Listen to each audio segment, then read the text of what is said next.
channel when you hit that thumbs up button, when you get into the chat and you start mixing it up. Tonight, let's have some fun in the chat. Of course, do subscribe. For all new viewers, we've got more jumping on every day in bucket loads. It's a whole lot of fun. More people coming together over this experience here. I can't believe it's happening, and I love every one of you for doing it. Please consider subscribing if you're new tonight watching. Don't forget to hype the stream if you're on your mobile phone especially. Don't forget to hit the notification bell to find out the next time I drop a stream or vid for you. And then finally, of course, check the description if you wouldn't mind. I write a lot of lore into my streams and my gameplay in the Civil War campaign. I'd love for you to read about that. It gives a little context to what we're doing here tonight. Also has links to become a member of the channel for as little as $2 or $5 a month. A $5 veteran membership getting you access to members only and early video content. Again, I'm Bank60s, your humble and gracious player host here at Alternate History Gaming. We got to get into the chat early. We've got quite a few folks in already. Yes, yes, my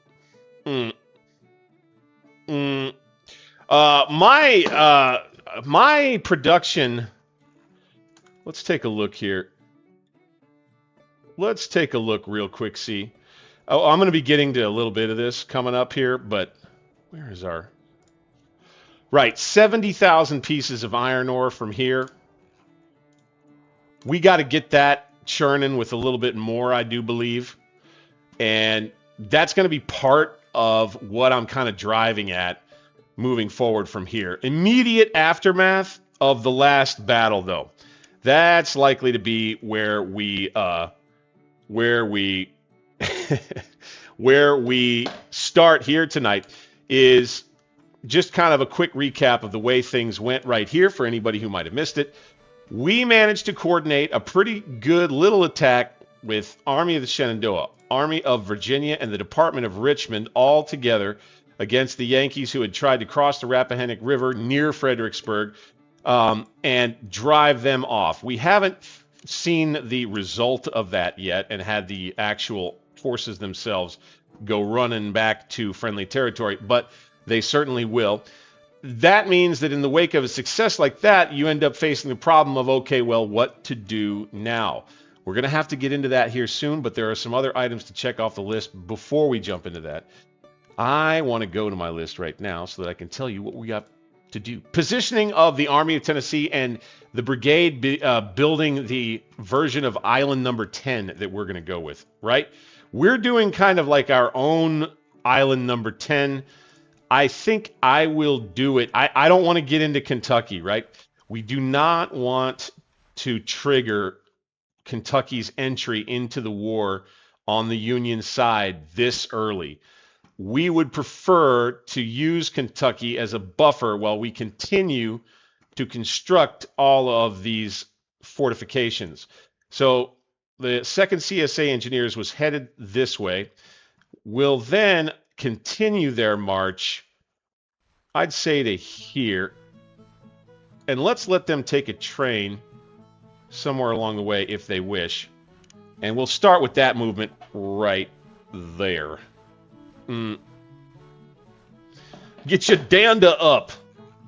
Get your danda up. And then we take the Army of Tennessee under Major General Albert Sidney Johnston. We're going to reposition it near Clarksville right here. They'll take the road, and that's fine. Might take them a little while to do it. But that, I think, will be a nice position for the Army. I do believe here at, we're going to call this, so this is Fort Donelson.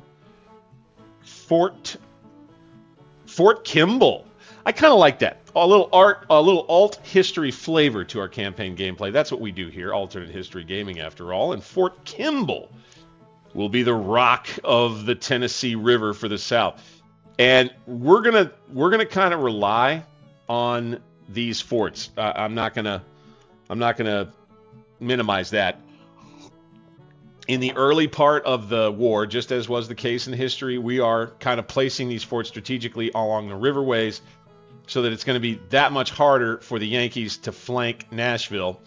And instead, they're going to have to build up a nice, big, huge army and just take it over land. That's where we use the Army of Tennessee to get in their way and fight battles, make sure that we slow them down. And do not allow them to take Nashville by land. We'll have to deal with some naval stuff this way, I'm sure.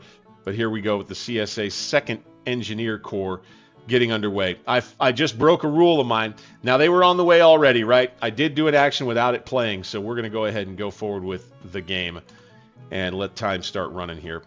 Army of the Shenandoah, you guys, I need to do this. It's been a long time coming. Jeb, are you available yet, sir? Sure. Okay, so we replaced Jeb Stewart with somebody in order to just make it so that Jeb Stewart could retake command of his cavalry. But obviously, it's not giving us the ability to do that just yet.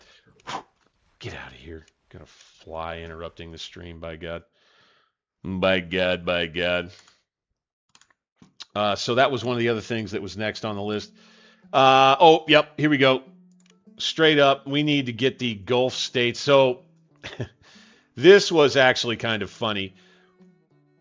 This did have, there was an attempt on Fort Pickens. We did the same thing with Bragg and the Gulf States militia. Failed miserably, but in a real pillow fight. We're going to go ahead and march to Mobile right here. Let's make it a forced march for the guys. We're going to get them used to having to deal with a forced march. That's fine. They'll go to Mobile. Hey, the hospital in Richmond has been built. Fantastic. Excellent. Okay, so I want to look at that. I want to look at that more closely. South of Richmond. Influence on local speed of recovery plus 40%. Nice. Local reduction of mortality minus 80%. Wow. Okay, so if we get backed all the way up to Richmond, within that hospital's effective range, I think it is. So medical treatment, right? Oh, that's beautiful. So mortality goes down within this little range here. That tells me something that I had thought that I might stick with here in the East. Now, the Department of Richmond, I think, goes back to where I had them here. Boom. Don't force the march, but go ahead and take trains. All right, the Army of Shenandoah and the Army of Virginia both. I tell you what, the Army of the Shenandoah is going to spend a little time building a depot right there. And June 6th will come around. That was the day of the battle. So this is kind of off kilter a little bit in terms of timing. But you see them headed back. I'm thinking, honestly, of this position here at Fredericksburg, strategically, is, and right here along the Rappahannock River, I honestly think I may want to keep the army here. And just, one thing I was saying was, or was thinking was, with the veterans of this battle, now they will get to train. These troops that retreated here, now they're building the Army of the Potomac. Wow. 500 men. So the armies that retreated there, they're going to be in the red as far as readiness. So that's going to be basically a month, maybe a month and a half before they're in the yellow and able to enter Virginia again at all. So basically, we'll have a month and a half to train everybody down here and get our guys good and ready for another campaign. We're going to have to see maybe what we want that to be. We've got more reinforcements, I think, to include in these forces. So we're going to have to check that out. Let's jump into see what we got in the chat here. Oh, yeah, the Cumberland Gap. Good idea. Marmaduke? Okay, all right. I'm going to think about that one. What? Oh, my gosh. All right, well, we got to give kudos there. Fornicator is in for some successful fornication and has announced the birth of a baby girl. How about that, man? Holy shnikes. I love it. I absolutely love it, man. I'm jealous, right? I'm jealous. I've got littles in my life, but I can't call them mine. So good on you, bro. Good on you. What was it? I've heard from folks, new parents, that the first thing they think is like, okay, they come home with baby and it's like, oh, well, now what? Does it feel a little bit like that right now? I'm curious. Ooh. All right, so this was something we were going to do. Planning for this. Now we've entered the yellow. Okay, I wanted to do this. I wanted to go ahead and do this. Let's get these guys up here. Let's cross the river and let's go. Let's put them in a offensive stance, guarding the supplies from everywhere they're coming in, because this force here, I believe, since the CEC here, Missouri is 58% sympathetic to the South, we probably will get quite a bit of supplies from all of these little towns and important infrastructure points and everything. So I love this. The discussion about kind of how to treat the economy. So I'll get into that right here. Let's get these engineers in place. They're nearly there. Magruder has arrived. Good. Ooh, he's only got 4 guns left. So let's give Magruder, by the way, let's give him our 10-pound Parrots, right? Randolph's artillery, 6-pound field guns, will become our first battery of 10-pound Parrot rifles. Okay, those will be helpful for Magruder as he plays defense here. We have 2 brigades under Magruder, 3 actually. All right. Good. So here's the deal. For us in this campaign, I love this is where like the replayability of Grand Tactician kind of comes in, where you really zero in on how much I love this part of it. Because kind of based on, and this is especially when you have the Union AI opponent do random game start policies, and I'll show you what they did. See here, they did. I think this is ahistoric breadbasket. This is definitely ahistoric Union Pacific. So they are going to have food for positive relations with Europe. No problem. Feeding Europe, that also, it'll become a thing. They're going to have industry rocking and rolling, and they're going to have access to gold and more manpower from way out west, right? So coming into this game, I would say that King Cotton isn't going to help us early as much as it might help us late or mid-game late. So I would rather utilize for our war effort King Cotton policy and agriculture subsidies when we're maybe a little bit closer to being up against it, and where the blockade is taking shape, and where we need to begin producing more food products and provisions domestically, and begin ramping up agriculture subsidy in order to upgrade farms all across the economy. If, as many as, and plantations too, as many as we can do. But the idea there would be to try and internalize the agricultural economy and get it so that we can feed the army that much better. Probably have to add some infrastructure in spots. But using King Cotton as a punitive measure against Europe for not helping us break the blockade. And then kind of definitely like early to mid game is to use industrial to help ramp up subsidies so that we can get some projects rolling. And specifically, I'll tie in the infrastructure reform is going to be huge for us. That's going to be one. It helps ratchet up the transport capacity of all of the IIPs all across the South, the important infrastructure points, which means goods are moving through there faster, and more goods can move through there, and more sales tax is being collected for your government, which is a good thing.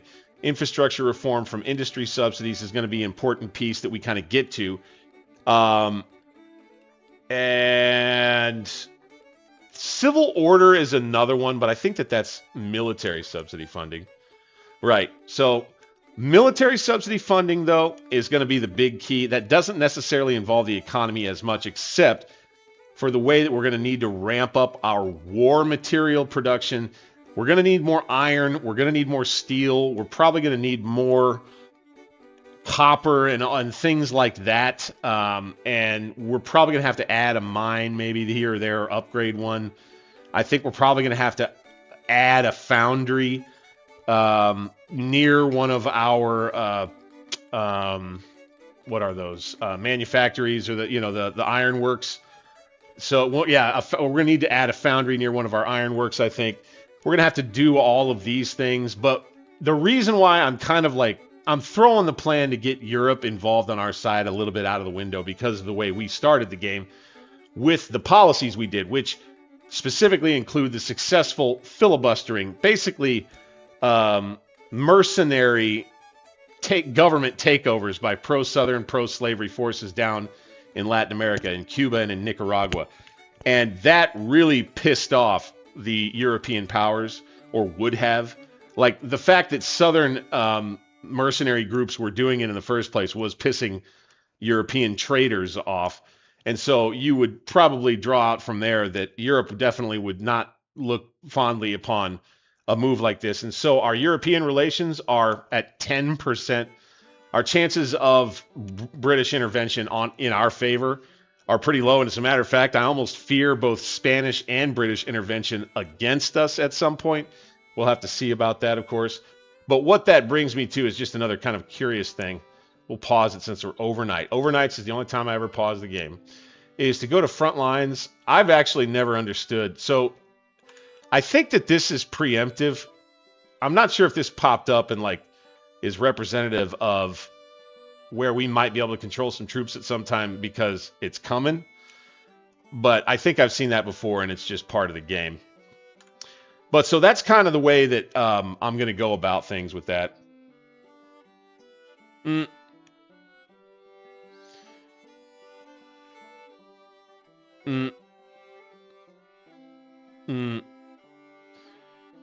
Hey.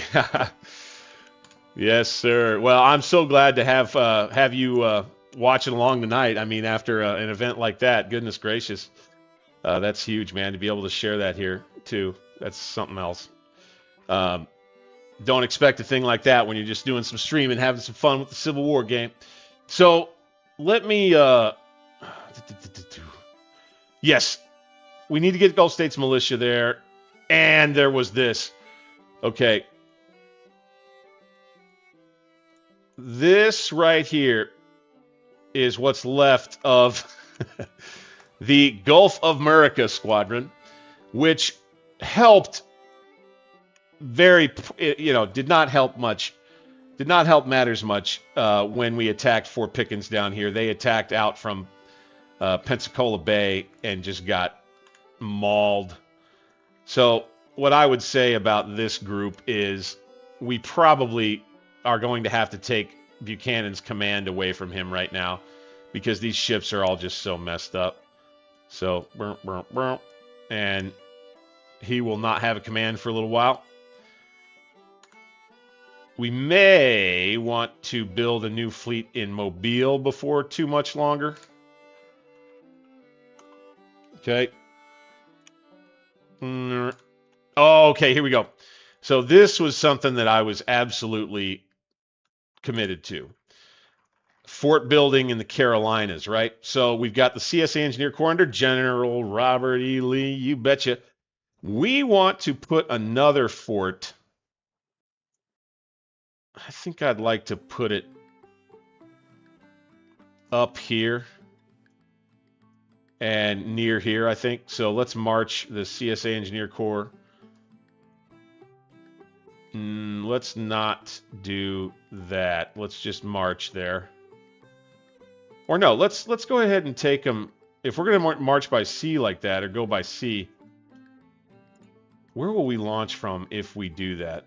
Will we just go straight out? So let's give that a try, and let's see how this operation goes.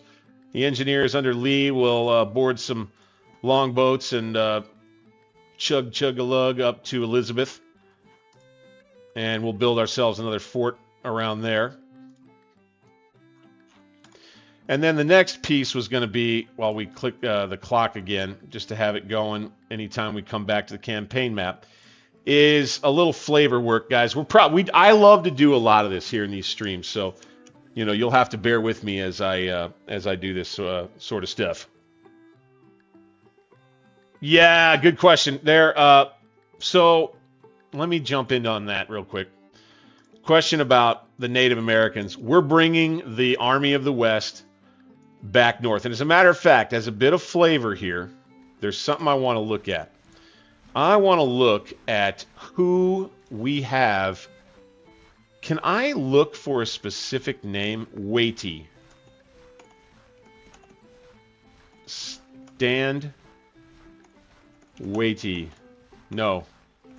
We don't have them yet. Okay, so we don't have any Native American officers, it looks like, yet. Jeb's back. Okay, so let's take care of that real quick. But we're coming back north, and we're going to continue north all the way probably through Dokesville, or rather through Tishoningo and up to Muskogee and Fort Gibson. And then we're going to get into Kansas in conjunction with our move here. That's the idea. And that's happening sooner rather than later. We're marching across Texas right now. And we're in the orange, right? So we'll be able to continue this march all the way. It's just that we're probably going to have to stop and rest at Tahlequah and Fort Gibson and take on some supplies there and then continue north from there. But one thing I wanted to do was I wanted to get into the Army of Virginia, and I wanted to start renaming. So we've got the Washington Artillery, Elzey's Battery. I think I like that. South Carolina Artillery, McCown's Battery. Okay, I guess that's all fine. Preston, Longstreet's Battery, the Tar Heels, the Tar Heel Battery. We'll do that.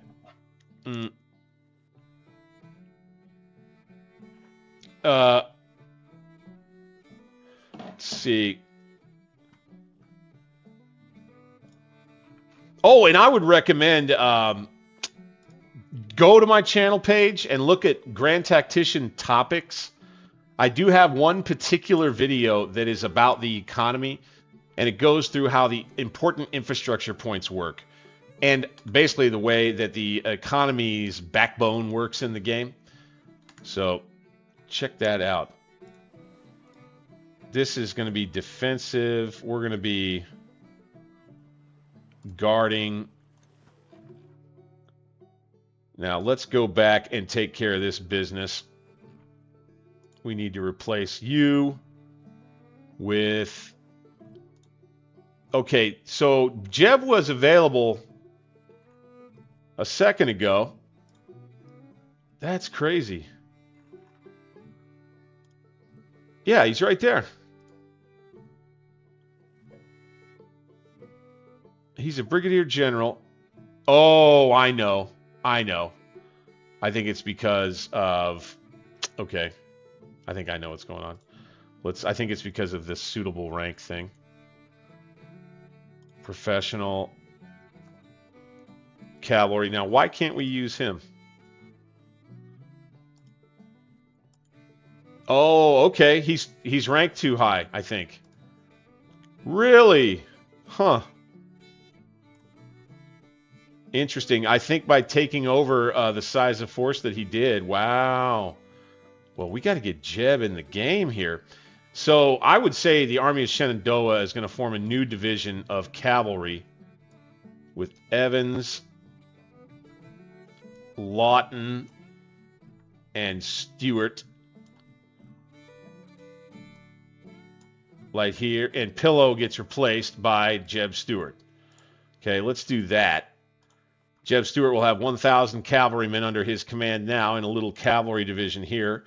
We get some new reinforcements for that cavalry division coming up here in a couple of weeks in game. And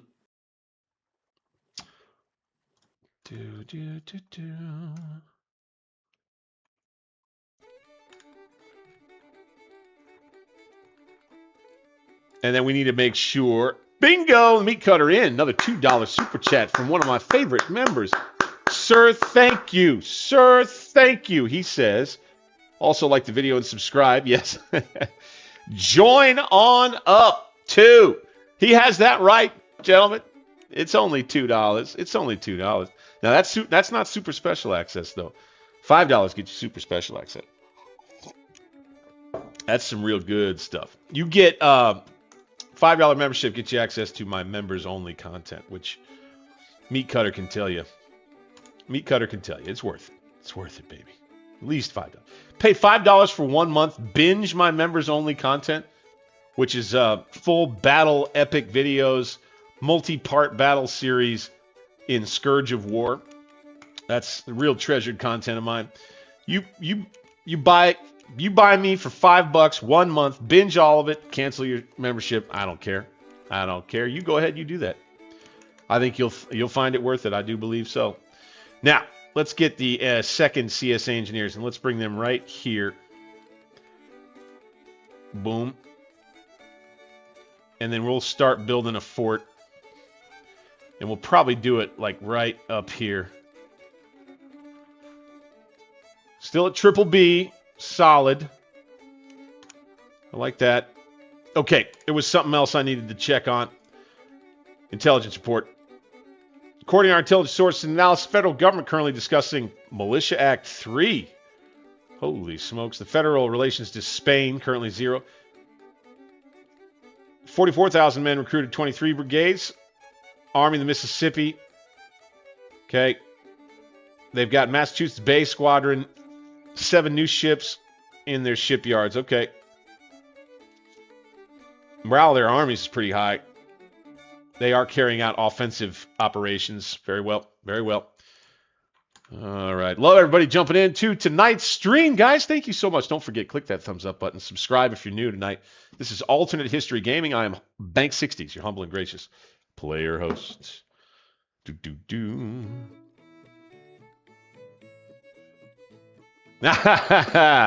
Hey, man, I can't do this Chiefs hat every single time. I got to mix it up. I got to mix it up for the internet. I gotta keep it fresh. So what I would say is we do have room here to order up some reinforcements. We'll do 1 small brigade of infantry and a little more artillery for Magruder here. Let's bring him in from... Boy, we don't have much. North Carolina. We'll have 1 brigade of infantry. Alrighty.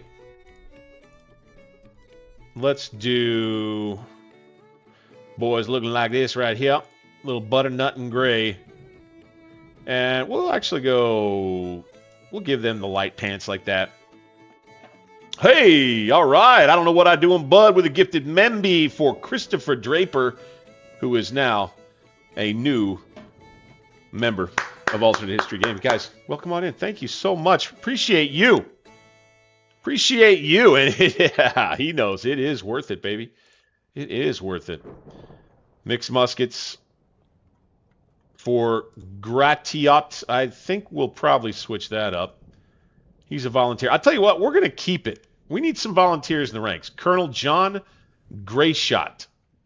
We'll say it's Grayshot in the Department of Richmond. We'll have 5,700 men, 10 guns there. Let's go ahead and give him another battery from... did we have Maryland right there? Yeah, let's steal some guys from Maryland. If they're a battery, I don't care how their morale is. Yep. I like that. Let's go butternut there like that. Yep, 6-pounders. What do we have? Let's do 24-pound howitzers right there. Okay, 6 of them, right? We might have to reorganize Magruder's command. He's just got a gaggle of brigades right now. We don't have a whole lot of division commanders. We had a lot of guys that did really well from the Army of Virginia, right? McCulloch, Ewell. Frost, not so much, and as a matter of fact, I may think about replacing him as division commander, possibly. But I'd say at this stage, we want to give Ewell's division another brigade, and we'll bring them in from North Carolina. 1,500 men. Gray on light gray, looking like, say, this right here. Bingo. Mm-hmm.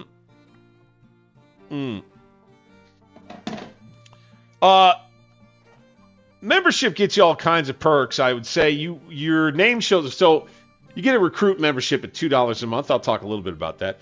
Won't go exhaustive on it, okay? Here, $2 membership, you're in at a recruit level, okay? You are now kind of like a part of the, it's a relatively small kind of social club, and what I consider you to be is, as I say it, a man who earns and then comes here to pay for the pleasure of this entertainment experience. And the way that I show that appreciation is you're guaranteed to have chats, a response from me to your chats for sure.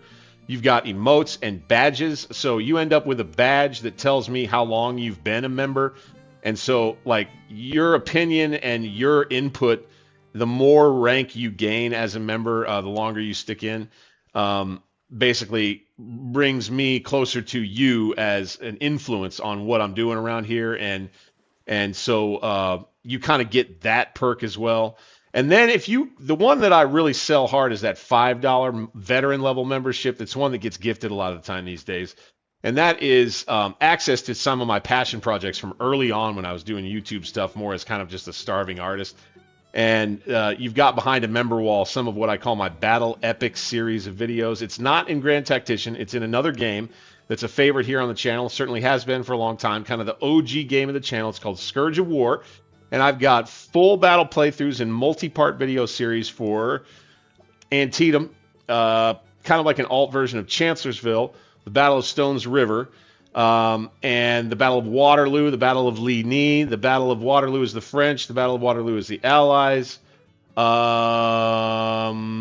I think that's pretty much it. But each one of those is basically like a 7, 8, 9 video series that covers the entire battle at like regimental scale, battalion level scale, in the epic way that Scourge of War allows for you to cover a battle. I'm kind of doing the same sort of thing, just zoomed out into the campaign with a little bit of lore and alternate history writing included for this as well, but you don't got to worry about being a member for this one. But those are worth it. If you are a fan of kind of like dramatized battle, combat action videos, I think you'll really get a kick out of those. So check that out as a member. Yeah, well, it does sound a little bit like that kind of illegal activity, don't it? So what? So what? That's what's going on here. That's what's going on here.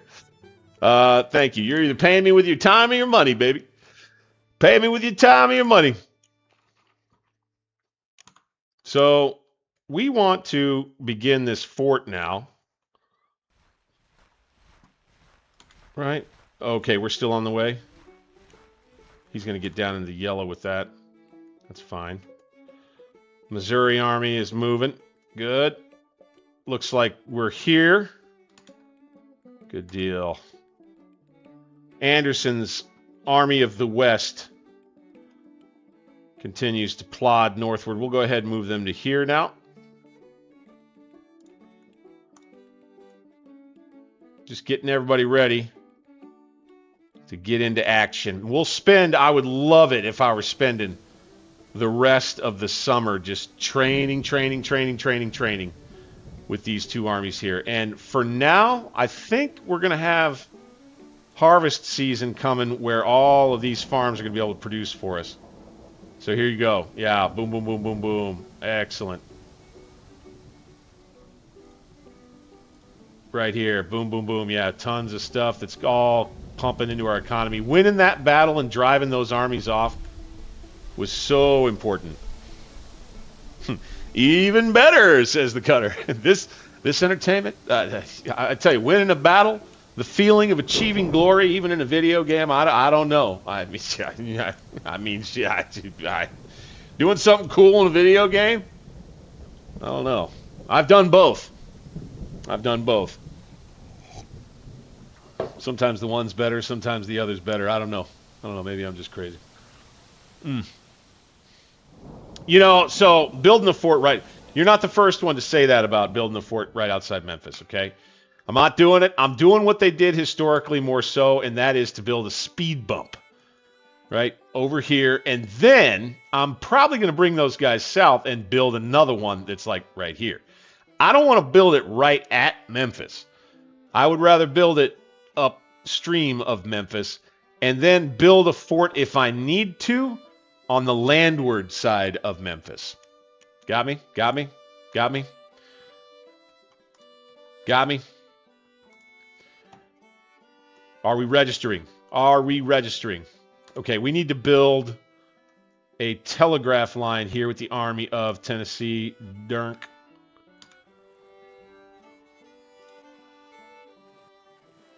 Right there, telegraph station right there in town.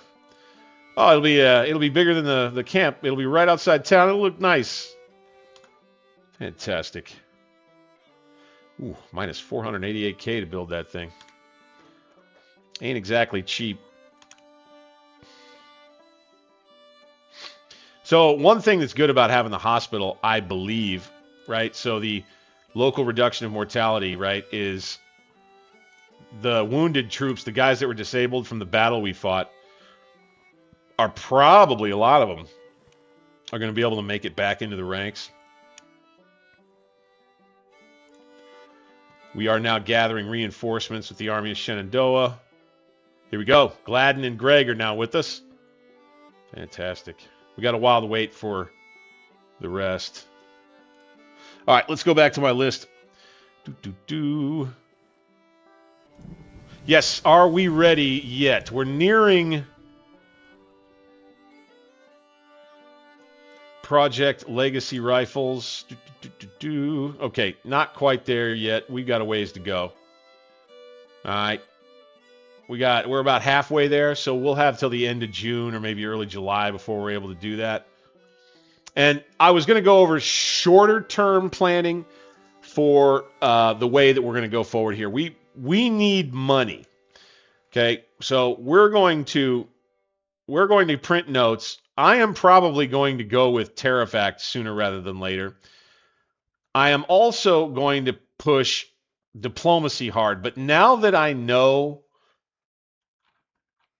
the union is working on Militia Act 3 and trying to fill up with more and more volunteers, I'm thinking I don't really have much choice but to go for Militia Act 2 and go with 2 years.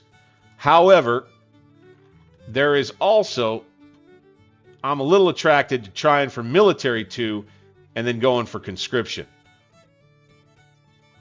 I may have to let that wait, but military money is going to be really, really important for us.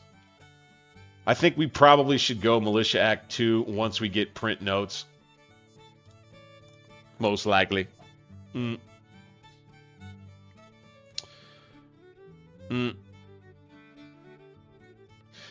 Oh, and that's the other one, the big news. Good point. We lost Stonewall in that last battle. He didn't get killed. He got wounded though. So unfortunate.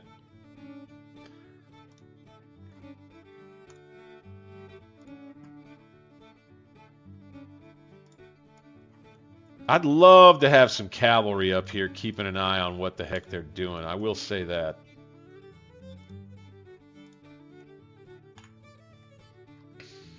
I think we're going to need that Militia Act 2 in order to fill up the recruitment center. We're going to need more men. Their armies are going to be too much bigger. Here they come. Department of the Ohio with 15,000 troops.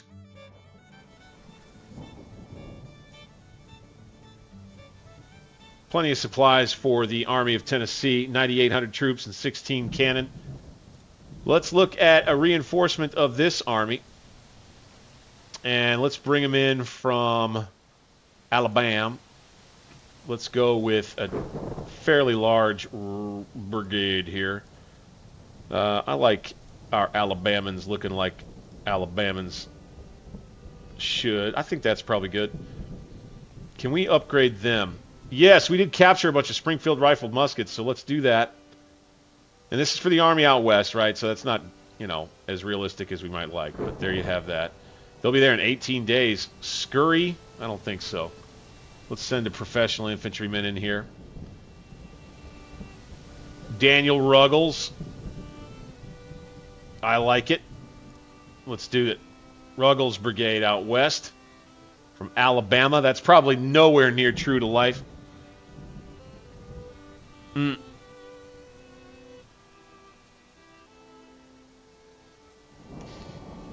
Yeah, we need money.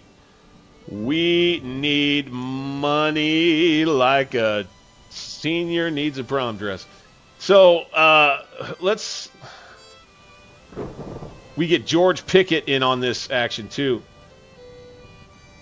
I'm thinking I might need to form a couple of divisions here. Now that we have a fight coming possibly here in Kentucky. If they're entering, if the Union Army is entering Kentucky right now, their support for us, Kentucky, is 55. And here they go. Oh, they're coming down the river, I bet. We got to keep an eye on this, though. Don't want to lose sight of that. Still got them down there. Good, good, good. Fine. Could the Army of the Northwest put some pressure on over here? Perhaps. Let's run them back up to Grafton, and let's just go up there and let's see what kind of trouble we can get into. Cut the B&O Railroad a little bit there. That's fine. All right. Now, we are here, and we're at triple B minus. Okay. One more fort before we enter financial ruin.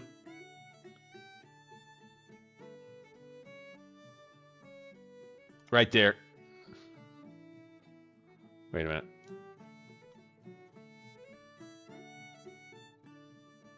Right there. 14 million to build that.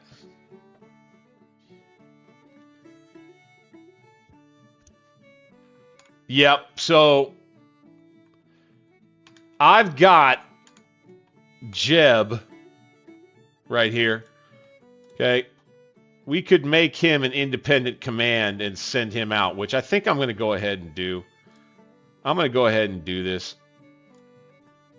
Yep.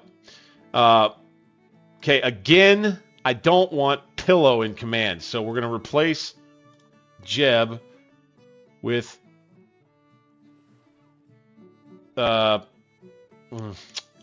okay, suitable rank, please. Fine. John Adams, okay? And then Pillow needs to be replaced by Jeb Stewart right here. All right? That worked much better than the way it did before. He'll get some reinforcements in 11 days. I'll tell you what I might do here is do a little transfer for the Army.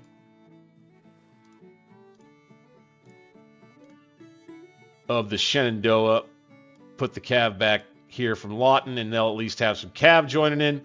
We'll have Adams' division, quote-unquote, of cavalry with Evans and Stewart, and about 800 troops with Jeb Stewart right here. And they will not be the Army of Northern Virginia. We will not be doing that. Let's go. Jeb Stuart's Cav. Bingo. Okay, and he'll be, unfortunately, forced to wait until we can actually dispatch him because his readiness is so low. So that's a bit of a drawback, but we'll have a little cavalry wing that can operate independently. We may send them into the Shenandoah as well. We shall see.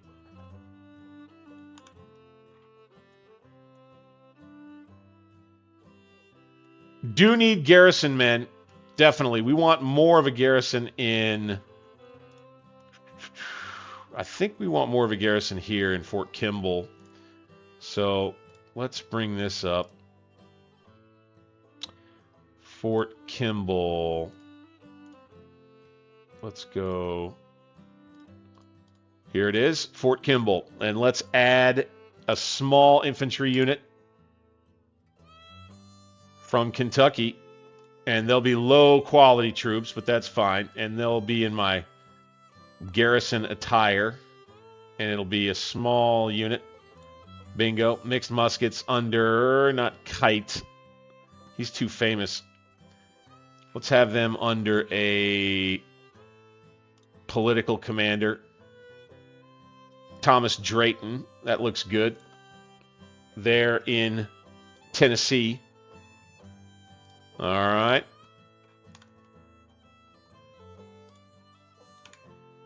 And then I would say the Army of Tennessee could probably use yet another brigade. We were talking about doing divisions here, right? So Buckner Sr. is a colonel. Zollicoffer's brigadier general. Let's replace him, and he can be one of our division commanders. Let's go with a professional infantry commander. Captain Lewis Little becomes a colonel. Theophilus Holmes. Oh, he could command a division, but not as a colonel. Pickett. Nope. Colonel. Ruggles. Colonel. So let's go with one division under Zollicoffer here.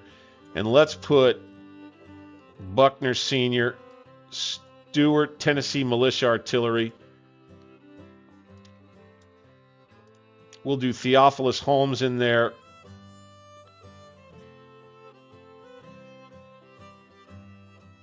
So we'll have him with 2 brigades, some artillery.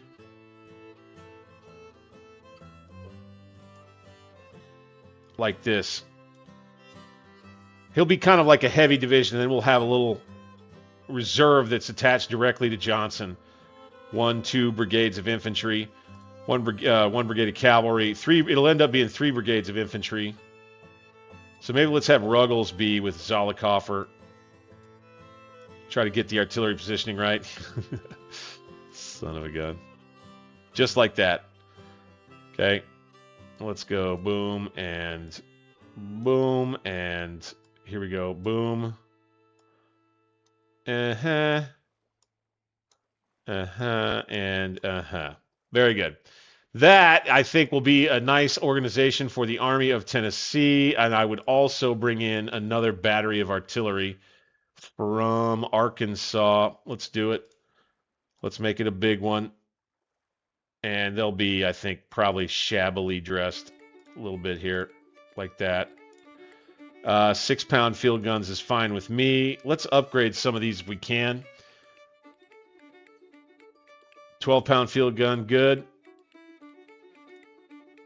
12-pound field gun, 6-pound field gun. So we'll have some older guns out here with the Army of Tennessee. But that's okay. I think this Army, if we can get reinforcements in time, will be able to deal with the Department of the Ohio.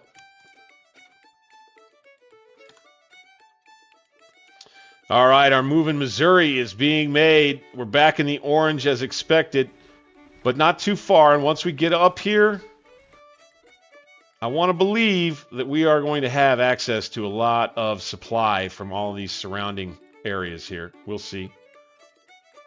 We lost track, unfortunately, of the Yankees. Let's go front lines. So, looks to me like the Union Army maybe moved down to Springfield.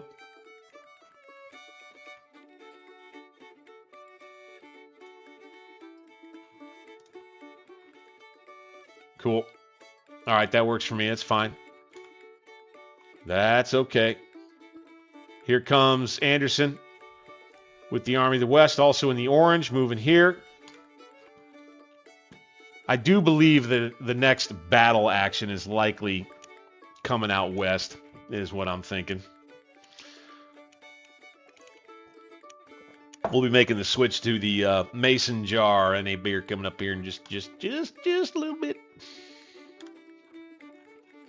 Okay, it looks like they're going to get set down here in Louisville, maybe. Maybe that's where they go and stop. But they don't appear to have control of this rail line.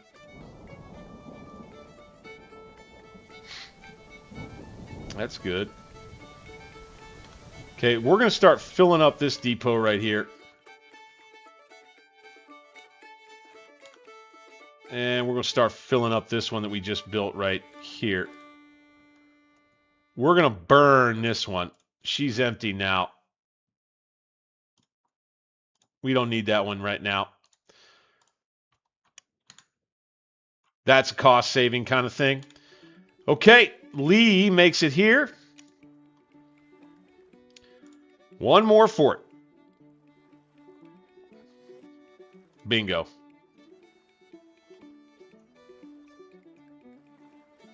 Bingo. That'll be the last one.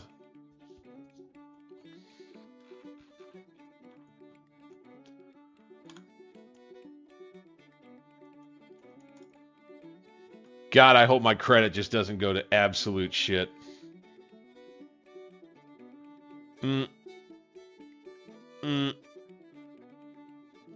Yeah. I agree with the ideas about garrisoning forts too. I feel like this is turning into possibly kind of more of a defensive campaign effort right here. It just kind of is turning into that. Having a couple of forts in the Shenandoah wouldn't be a bad idea. Here's what I'll say. It's probably going to have to wait before I can do it.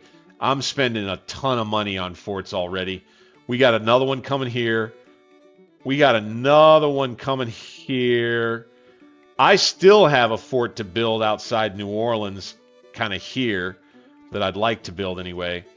There are the ideas of forts, you know, basically having a fort up here at Harper's Ferry, right there, probably solve a whole lot of problems for us right off the rip. Not a bad place to put one.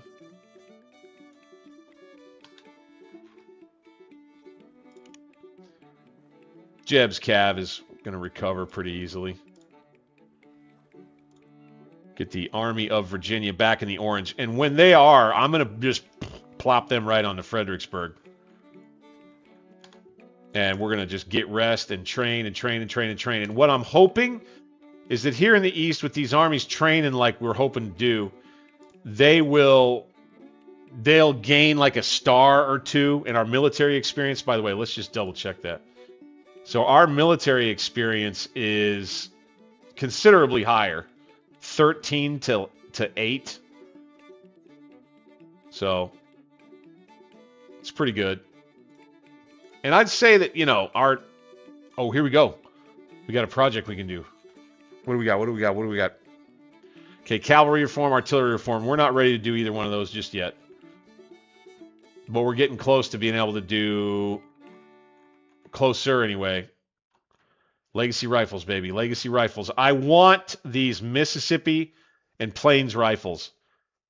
Those will be early assets for our armies. No doubt about it.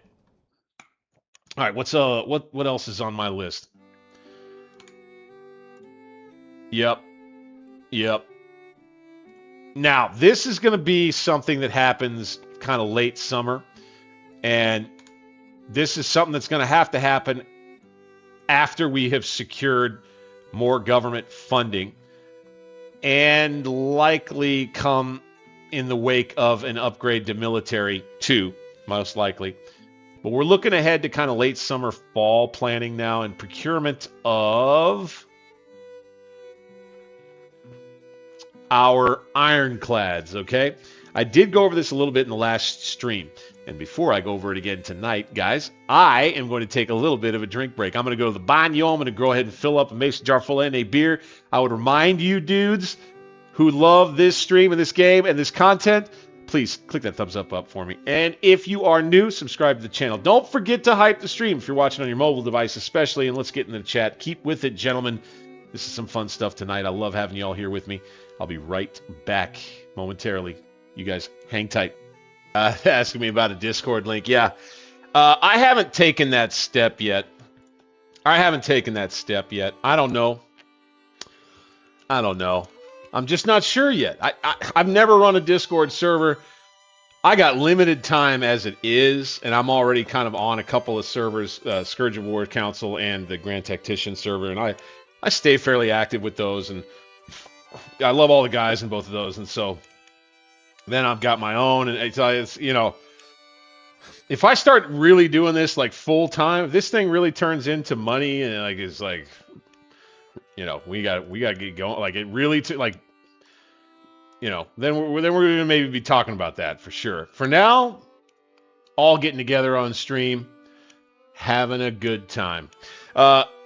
We want to go for rebuilt ironclads, and I'll read you a little bit more about what these are. In game, this is kind of your Merrimack or the Virginia, as it were.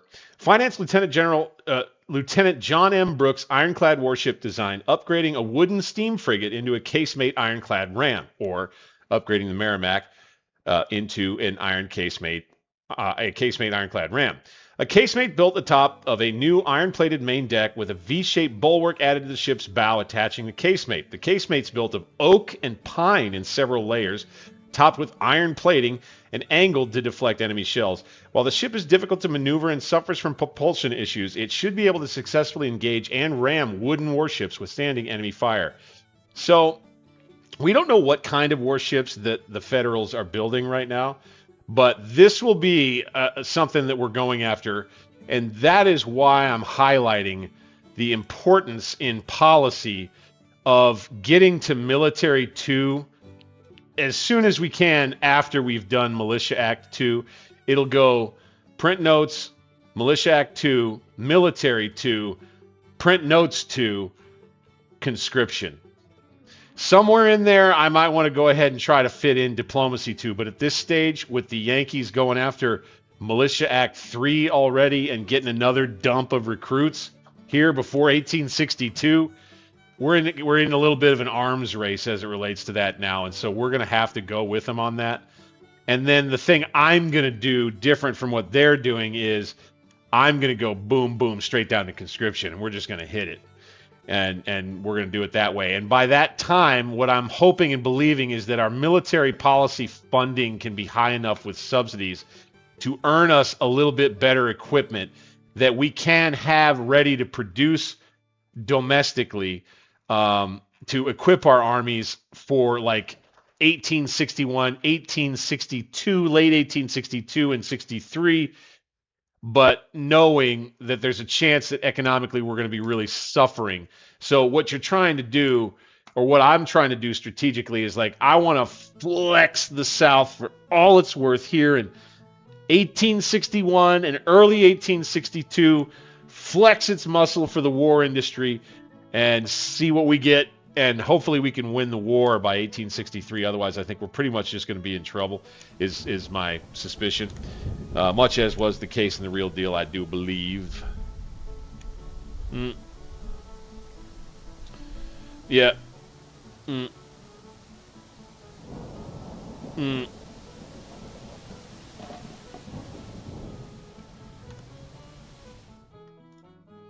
Yeah, so for now, no Discord link. No Discord link for now. Oh, looky here. Army of Southwest Missouri, huh? New one. Wow. Okay. Okay. Army of Arkansas now in situ here. Okay, we are not getting supplies from as many places as I might have expected. Let's go on defensive. All right, and then we're going to move over closer to Jeff City. Going to take him a while to get his orders. Mm.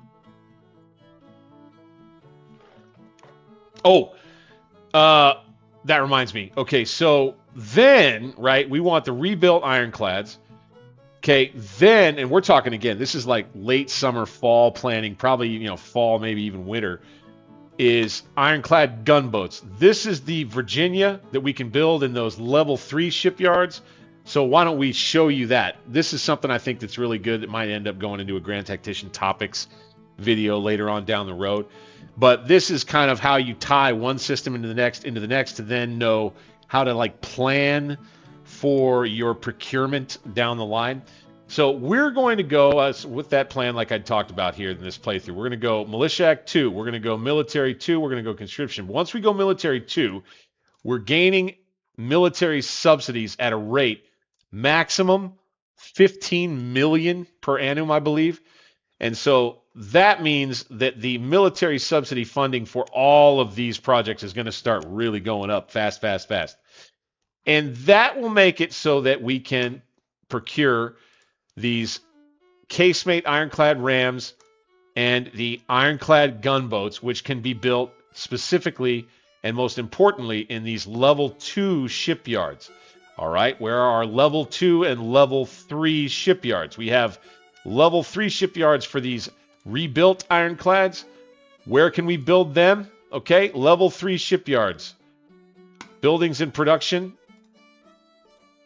Let's go out of this and this. Go to our port. Which ones are level 3? New Orleans. New Orleans. Charleston. Memphis.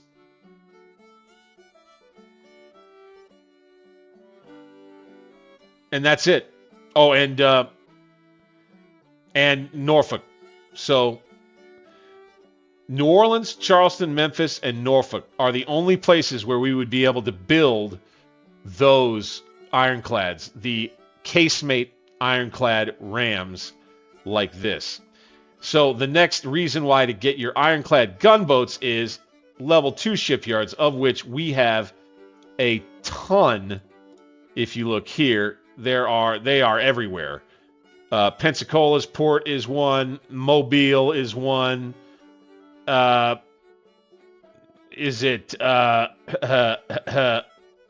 Vicksburg, I think, is one. Greenville, Elizabeth, Port Royal.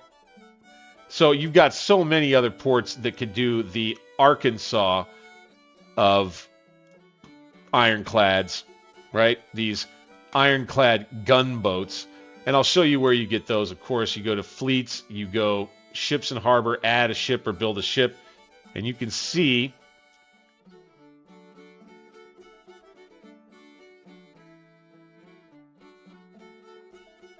casemate ironclad ram. And this is where you can look and see what it's going to take to build it, right? This is where you kind of keep in mind what's going on with the economy in the background. We're already using a lot of this material for a lot of things, but we do have a ton of wood. We should have enough iron. Machine parts. This is one Achilles heel for us. We make almost no machine parts, okay? So let's go goods and trade, right? And let's go to machine parts. Bingo. We produce 5.24 thousand per year. Okay. That ain't quite going to cut it for all of the stuff we're going to need to build. Right?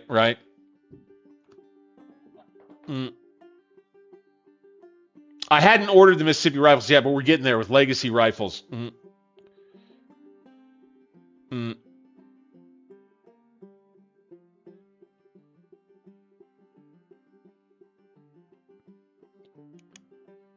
Yeah.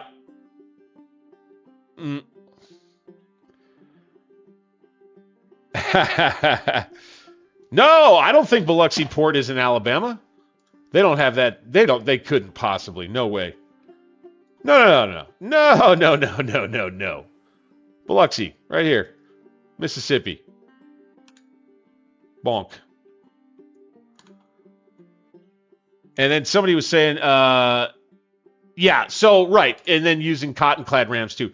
The reason why I want to focus first, I want to get these going. Like I want to get into these ironclads right here.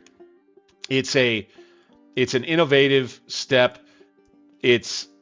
I know that the Union will end up being able to build better ironclads down the road, but as the Confederacy did in real life, this is something that just gives you just a little bit of an edge here early, and that's why I want to try to get them. Because then you get into your armored gunboats, the timber-clad and the tin-clad, right?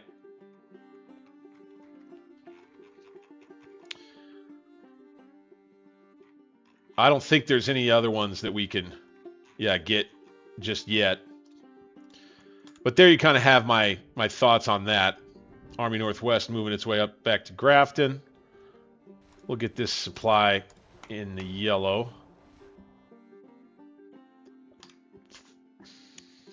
Oh, nope, here they come.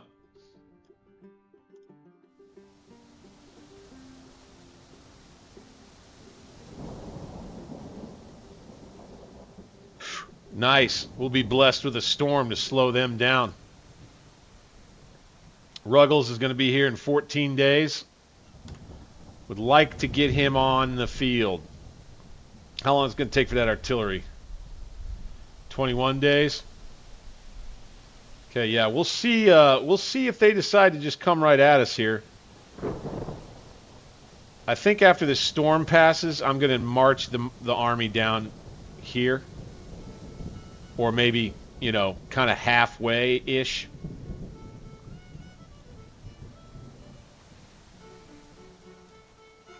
Department of the Ohio. Right. Okay, lost track of this army here.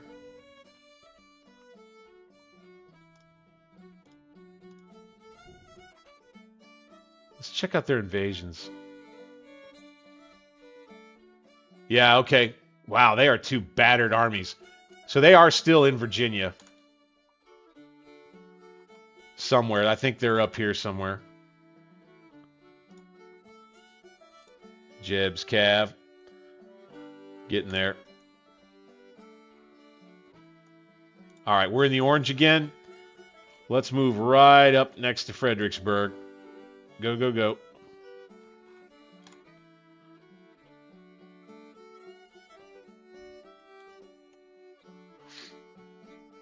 Oh, here we go. All right. Interesting. Department of the West did turn north to follow us here. Says they've got 24,000 men. Get out of here.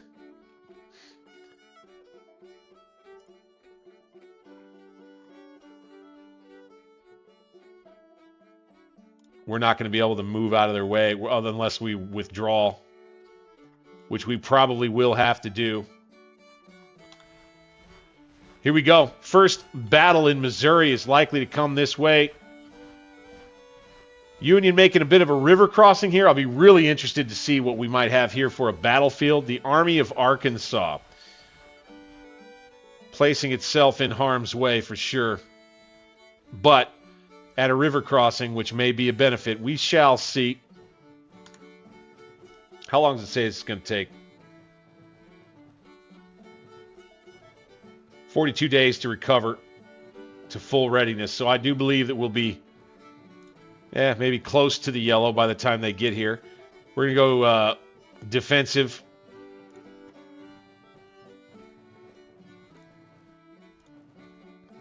Let's go offensive. Let's punch these Yankees in the mouth. I don't care if we're outnumbered, by God. We never concern ourselves with being outnumbered.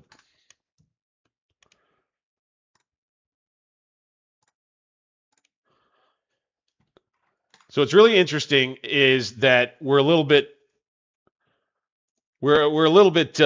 ahead of schedule. We're a little bit ahead of schedule in the war historically. Armies are moving to contact a little bit quicker than they did in the real thing. We're going through our provisions and forage up here. Got to hope the Army of Arkansas survives.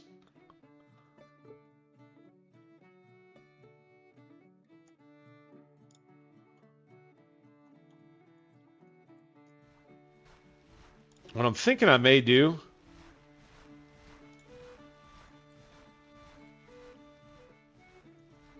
I tell you what, this is just not a bad spot, really.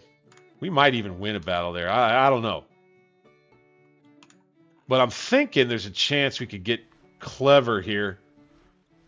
Let's go pause overnight. Although we just won't get the orders there that fast.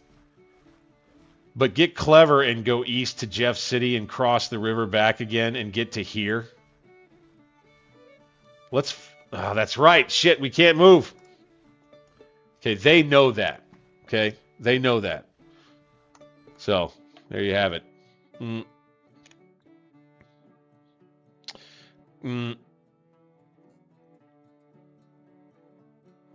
You know what? I think that's a real... I don't know what I do. I love that point you make that about how maybe... Ooh, god dang. Oh, man. Oh, man. You gotta figure out how to get in touch with the guys who make the game about how something where the AI learns after each playthrough. That would be something right there. I don't know if anybody's ever made anything like that go. But yeah, I think that we're going to have to defend behind that river crossing right there for sure. Here in Tennessee, I think we're going to have to actually move forward here, kind of like to here. Go. And we'll have them on an advance and scout. Get that fork going.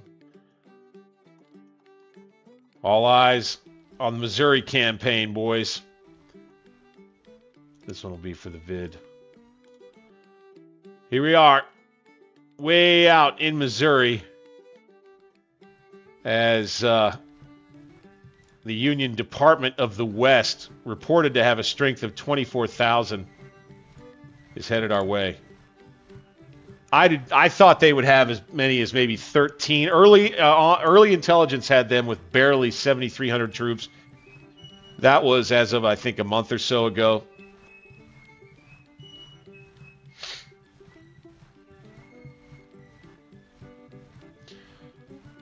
Ooh, okay.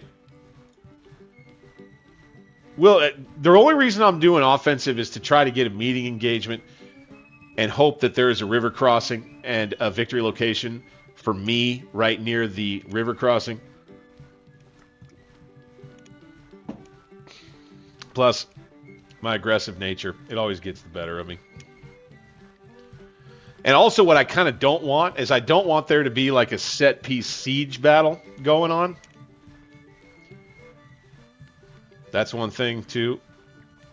Yankees will take their time getting here. We'll be able to take the night to receive that order to go into to revert it in defensive posture, and we'll do that. A little late, probably, but it's fine.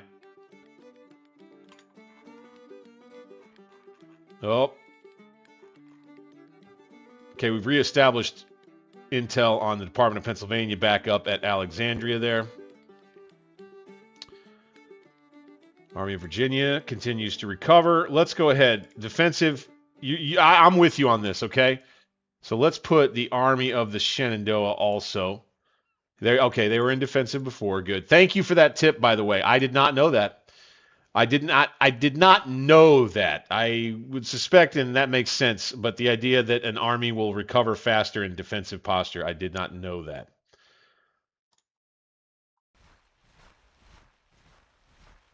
Here we go, boys. Let's see what we can do against these guys.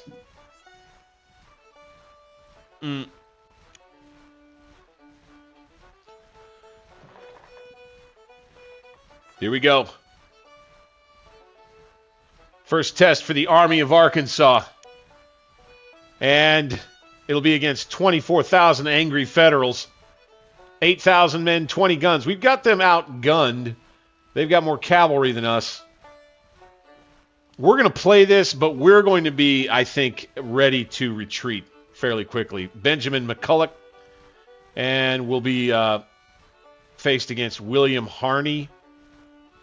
Boys, here we go. We got a little detailed deployment coming up. Boys, here we go. Hmm.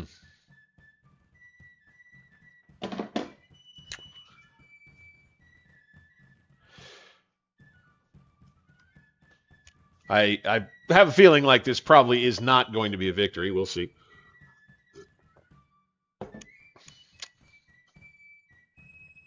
We're going to have to be ready to pull back. My guess is that they are in the orange, though. So we could give them a good bloodying and retreat and still put them in the red and stop their momentum through Missouri. That is one thing strategically that we could think about here. Okay. William S. Harney with 24,000 men and 18 guns out of St. Louis. Yeah, yeah. So that means St. Louis has got nobody in it right now. And this is almost kind of like a raid in force. Don't tempt me to start marching that way, right? I was about ready to. If I'd been in the yellow, we'd be doing something different here. The enemy army is green, determined. They have good supply situation. Our supply is outstanding for now anyway. And this is just it. Like I was talking about before, we probably only have enough artillery ammunition to do this one fight. And now here we go. Okay. This will be the Battle of Warsaw, Missouri. Let's take a look at this battlefield. So we got ourselves a river crossing indeed. All right. This could go well. This could go. I can work with this. Where are they coming from? Where are they coming from? Shit. They're already across a river. Okay. That's not fun. So they managed to get across, huh? This is the Battle of Wilson's Creek. Okay, got it. The Wilson's Creek battlefield. Shoot. It's all really open here.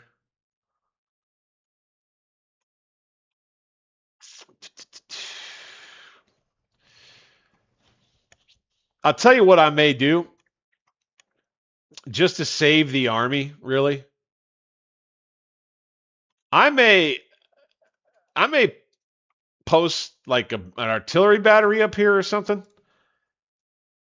But I may see what happens if we just go ahead and give them the objective and then set up a defensive line across the creek is what I think I may end up doing here. Let's get our order of battle. McCulloch's Army of the Army of Arkansas.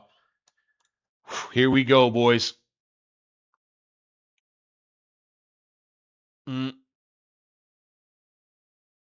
Night, Miller. Night. Good to have you in, man. Build more torpedoes. You got it. Okay, Pierce Springfield muskets, mixed muskets.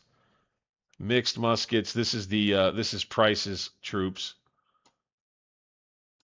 We've got McLaws with his mixed muskets.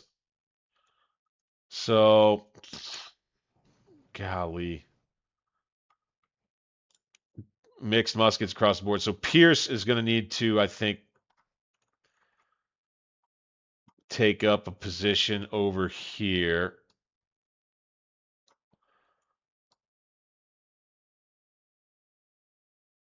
Or rather, let's have him go here and then have skirmishers out, just like that, right at the crossing, like that.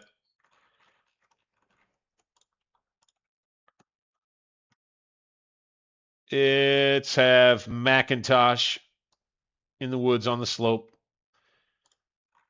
Some artillery that can back up these troops right off the road. What if we put them right here instead? Or maybe if we put them right here instead. I think we got a nice clear field of fire there. Somehow we do not. That is very strange. Okay, there we go. Got that. See, they could still flank here, right? So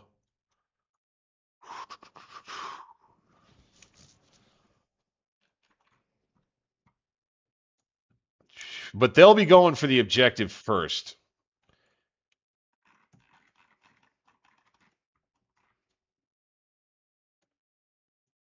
I would say, I think maybe the rest of the army kind of deploys to the rear a bit because they'll pull artillery up, right, and start blasting us.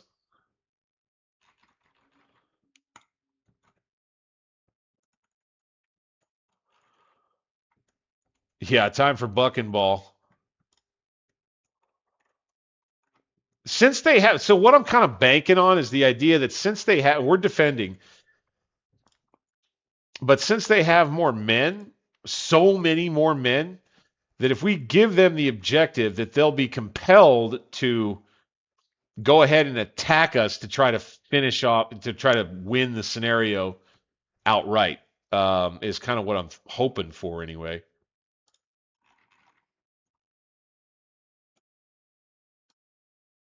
Let's do this. 6-pound field guns, 6-pound field guns, 6-pound field guns. Okay. You've got, so Price's command is a unique group of troops, and I think we'll have ourselves a big fight in this field right here, is most likely. Let's have Price get himself into a line, and let's have him just be right there. Let's have Clayton Sr.'s troops be on the right.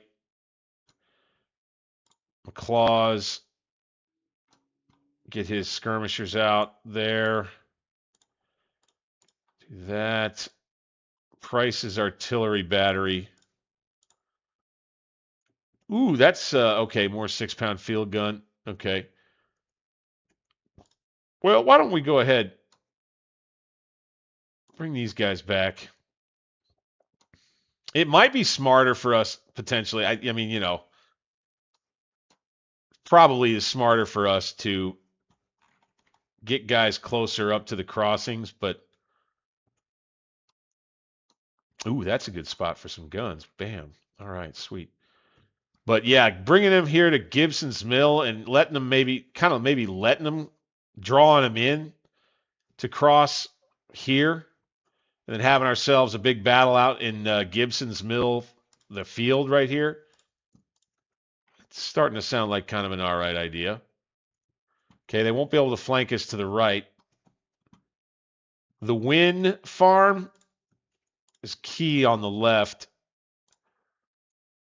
I think we'll have McIntosh out here helping, probably. I like having him here, though, to help with Price's troops. I might be willing to just let that be that. And again, let them take the objective. And I'll be on the attack officially, but I don't think that the AI will be willing to just let me, I mean, and just, I don't know. I don't know. I without a river in front of my army, there's no reason to fight here. That's the reason why I accepted the battle and decided to play it out instead of just pull back.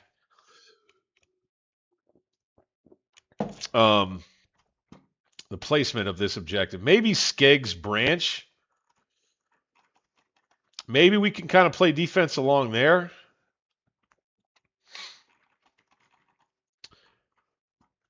Maybe.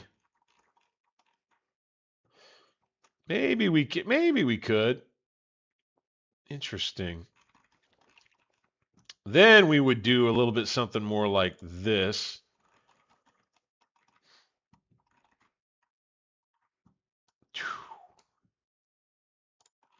Have guns that are in place covering all of this with, say, probably Pierce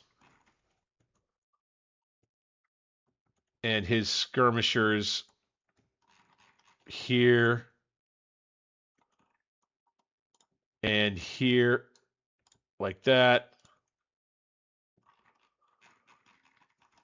Problem is, Pierce would just be way out in the open right there, so I wouldn't love that. It's his first battle, too. Let's see what the chat's going here. Fighting green troops with syphilis from St. Louis. Nice. Mm.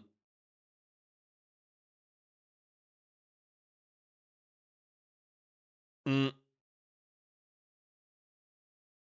Oh yeah, no doubt. I expect to lose it. It's just I know that they usually follow the roads when they attack. They'll be able to flank around the hill here most likely. That's why I say I might rather just see what happens if I play a little defensive fight back here and just, I wonder if they'll kick themselves into action. So let's just do what we were planning on doing right here. Okay, I'm gonna just go with this, and you may have to bear with me, and maybe it's a little slow, and I apologize for that ahead of time. But I'm just gonna see. I want to give us the best chance to win the campaign, right? That's really what I'm after here. I want to give us the best chance to actually win the campaign.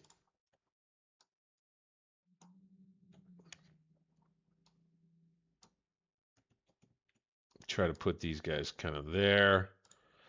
These guys go there. Don't believe so. I believe Clayton Sr. could actually go. His skirmishers could go there, and the brigade itself could go like here, and just hopefully not get hit hard by artillery from across the way. Maybe more like that. Yeah, maybe more like that. Bingo. Bingo.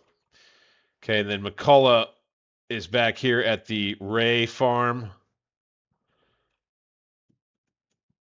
Yeah, I hear you there, trying to pull the wind farm defense back to here. That's probably the fallback place, along with Clayton Sr. being here. He is a little exposed out there by himself. Maybe we go ahead, we get Clayton Sr. here, let his skirmishers stay there, and we kind of see what they decide to do here. Oh, yeah, breastworks, yep.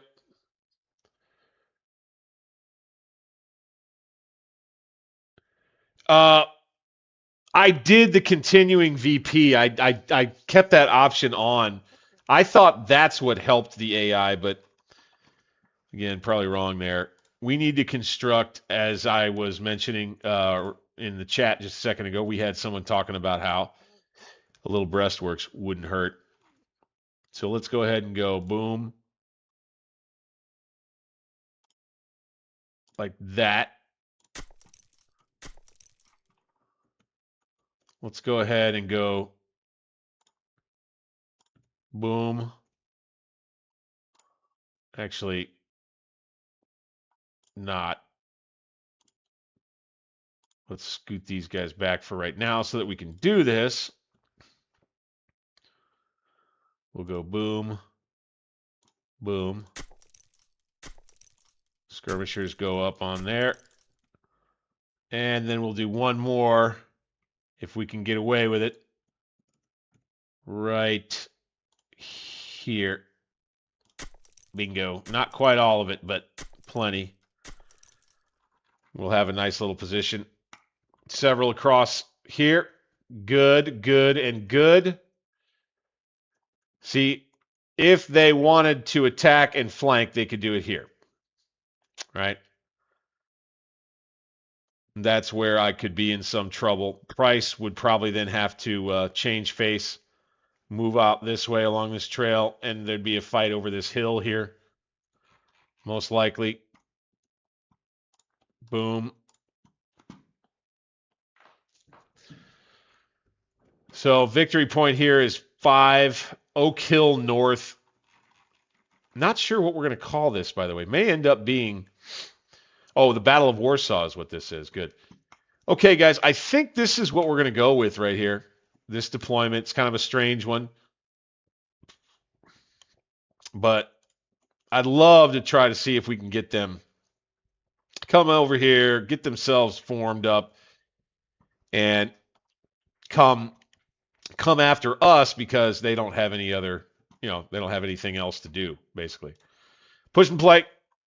We are on, boys. We are on. Battle begins now. Let's go times 5.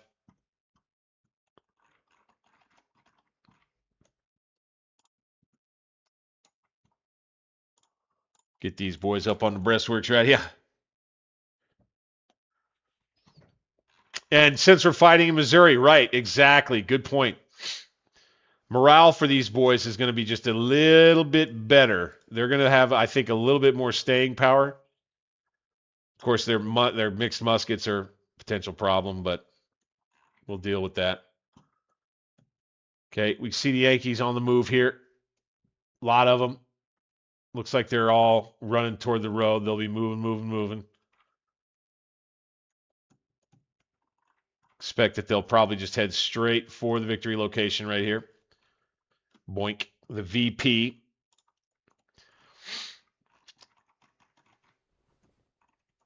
We're going to have these fellas lay on down.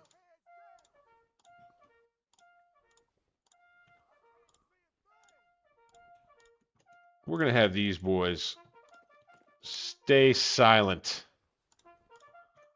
for the time being.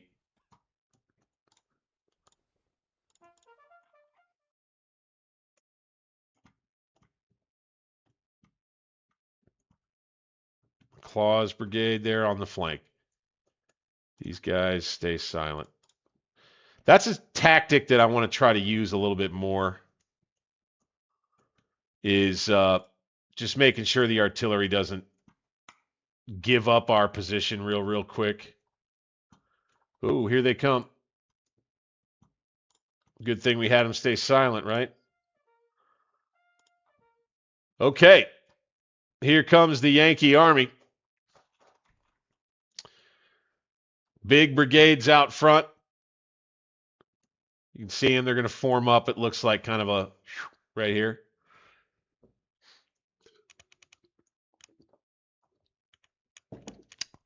And then if we have to attack, we could do some creative stuff.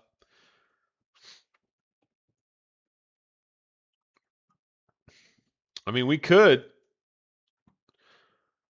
make a flank march kind of down this way and then attack, try to roll up a flank or something and just kind of have some fun with it. We'll see.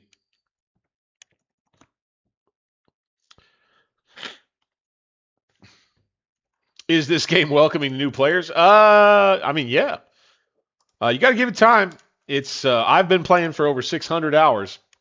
I love what this game gives you, though. 100%. You've got a unique campaign experience. You've got fun tactical battles that are pleasing to the eye. The tactical battles, I think, are, and this is like, it brings me back to a comment that I had on the VOD after it posted in the last stream that was from somebody who had the game for a long time. Noticed, just like the rest of us, that there were some imperfections and some quality issues initially, little things we're going to need to fix in order to make it something that I think is as good as it is now. But they cooked for a little while, and they've got something now that is incredibly well-rounded, robust. It's the best black powder campaign that I've ever seen in any game. It's incredibly complex. So that is what scares everybody off. Now, there's all kinds of things you can do to make the game easier for you coming in. You can auto-manage a whole bunch of functions of the economy, and you can auto-manage different things like recruitment, and policies can be auto-managed, and you can just control the military if you just want to do that. The game allows you for you to do that. So I would say a 100% yes, it is good, friendly for new players in that sense, that it's very flexible in the way that you can set the options up so that it's a game that kind of works for you. I play after having done 600 hours or more and after having read through the manual a time or three. Now I am playing with the auto manage for everything off, and I am managing literally all of the economy and everything. So, mm,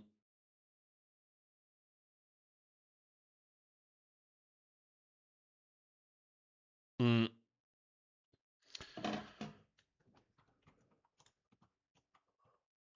yeah, so they're going to make the turn toward the objective here too.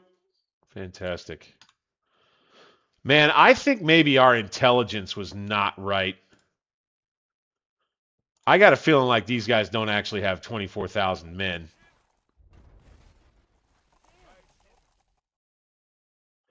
And that we may reconsider our plan here. If they only show another few brigades in strength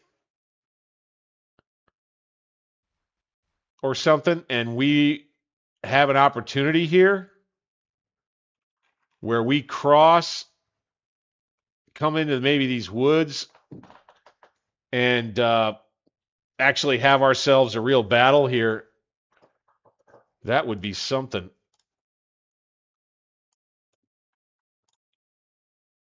I'm not gonna provoke them just yet. I think that they know that we're here. And so this is when by the way, the AI is known. They will, even if they've got the victory objective, they will come get you if you can establish an artillery advantage. If you can go and roll your guns forward and start pounding them there on the other side and them just sit there and take it, then they end up getting spooked into coming to get you because what are they going to do? Just sit there and take it. Mm.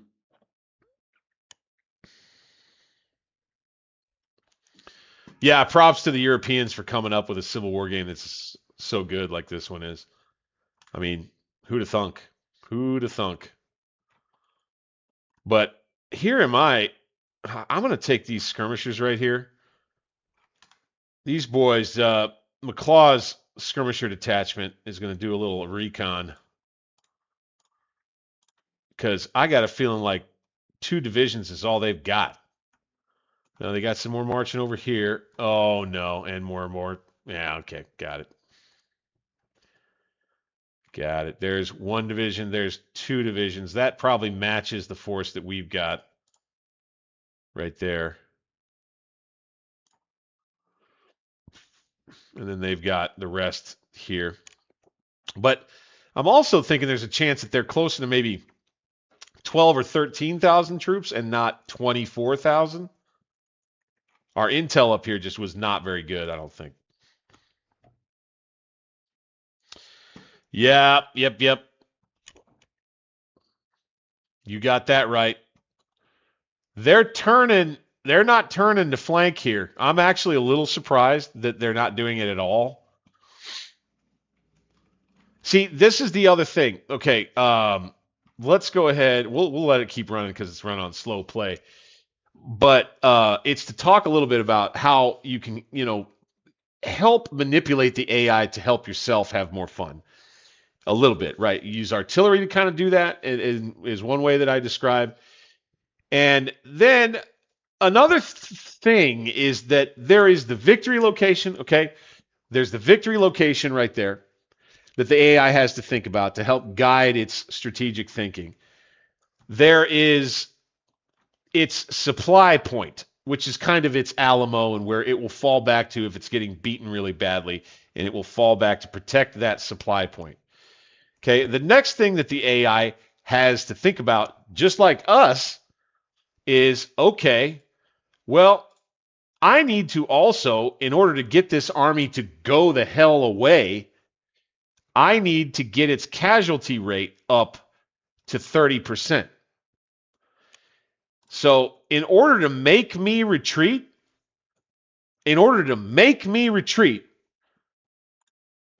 I think even if they get residual points from VP, I think I don't think that they're going to be able to just get a victory by holding on to this for however many days we go through here. I just don't know. We'll see. See, as you can see, look, now they're going to change facing, it looks like. Not sure what they're doing, but they're moving. Let's lay down with these boys.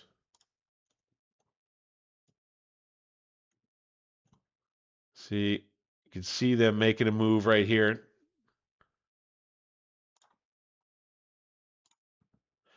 It's just that it's that aspect that you kind of tend to forget about when you're doing a victory point based kind of a battle experience, is the idea that casualties still end up mattering at the end of the thing.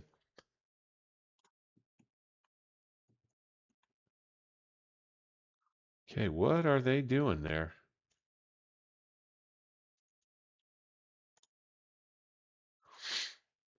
I wonder if it might be time for us to take some pot shots.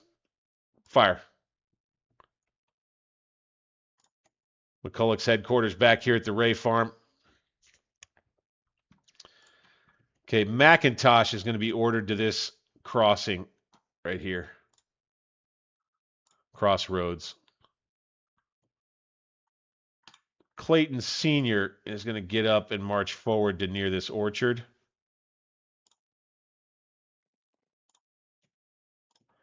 McCulloch is going to bring himself near this crossroad here.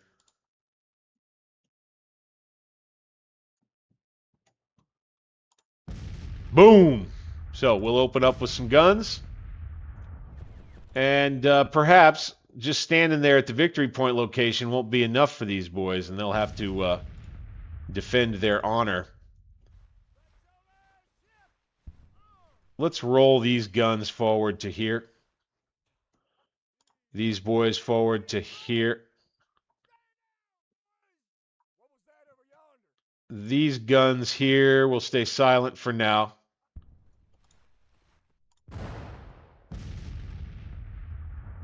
Don't want to run through too much ammo here, right? So we may end up silencing them again manually, depending on the results of our little bombardment up here.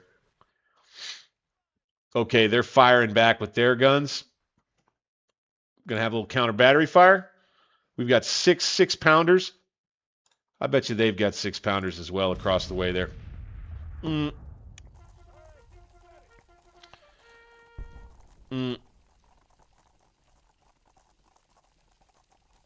Yeah.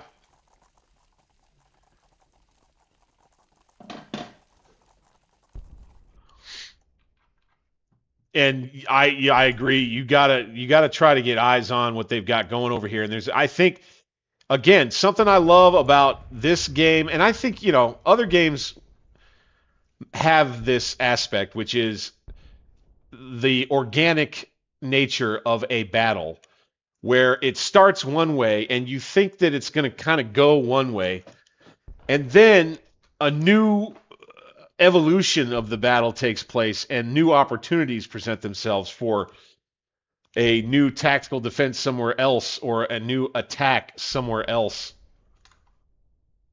See, you can see them. They're pushing my way now. Here at 12:30 p.m., first shots ring out as it looks like the Yankees may dare a crossing here. They may do what we were kind of hoping that they would do. Okay, we're going to bring Clayton Sr. into closer range in the peach orchard. Let's go boom, like that. We'll lay him down because they're probably going to start taking artillery fire standing there. Here we go forward with these batteries.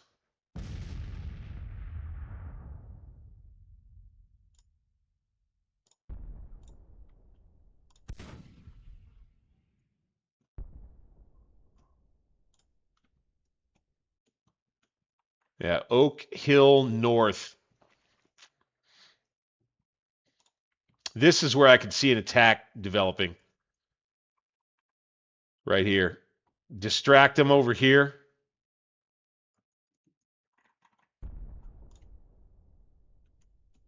They're coming for it. See? Would you look at that? That's something else, man. See, you never really think that they will do it, but here they are doing it. Harney is not a bad commander either. I think he might be a fairly aggressive guy. Mm.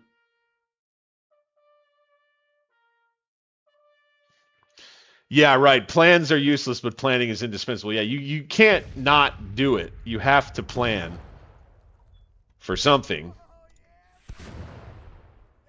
Here we go. Okay, McCullough is going to be in a defense now. Let's go defend stance for everybody.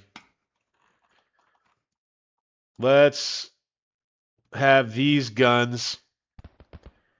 We're going to get them on the road, and we're going to bring them to here. Retreat move to there at the double quick. These guns here are going to do the same thing. Okay, retreat move to there on the double quick using the road, please.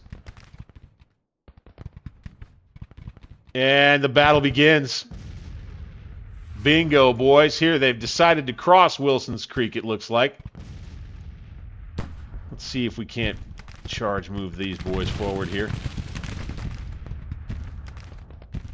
Let's lay these boys down. All right, so you've got Pierce engaging with his skirmishers right here and harassing the Yankees across Wilson's Creek. Might got to try to add a little bit more firepower to this front as McCulloch tries to send out all of his orders for the defensive posture across the board. Like I say, there may be an opportunity, maybe with Price's troops, to come up here, swing around, and take the hill. But for now, I think I want to camp on it. I think I want to camp on this thing.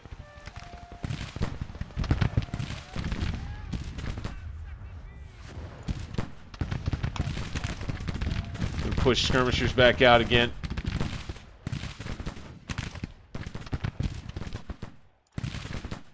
Oh, can't do it. Okay.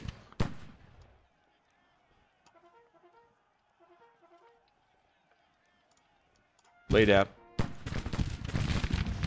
Oh, they won't stay laid down.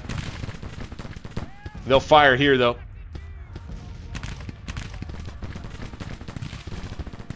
Pierce can fall back under heavy pressure from fire across the way.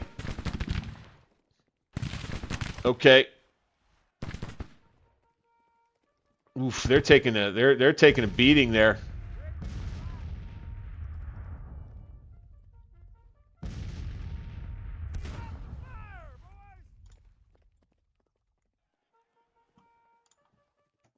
All right. McIntosh. Let's bring your boys forward here. Your skirmishers. McIntosh. Let's bring your boys forward there. Okay, so we're going to back up to the guns. Fine. Maybe let them bring a brigade or so across. Hate losing a fight like that, but it would appear that these breastworks just didn't do us a whole heck of a lot of good. Here's Pierce. He's nervous for now. We're going to go ahead and lay him down when he gets to where he is, where his assigned position shall be.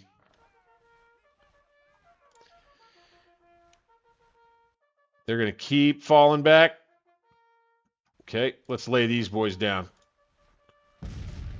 Nope, they're going to stay stood up. Okay. All right, here comes McIntosh. Very well. These guns need to come up. Roswell, Ripley's guns. Let's go. Boom. Double time that. These guns here. Boom. Hopefully we don't lose them.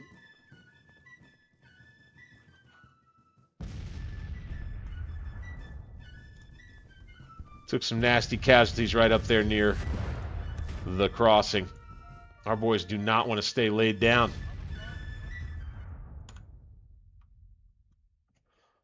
I would say McClaw's brigade should move to here.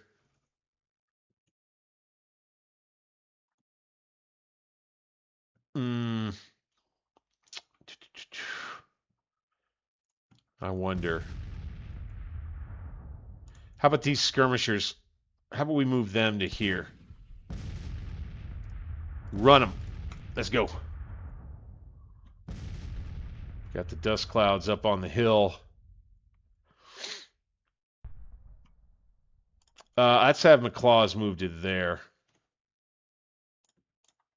Got his artillery support. We've got Price here.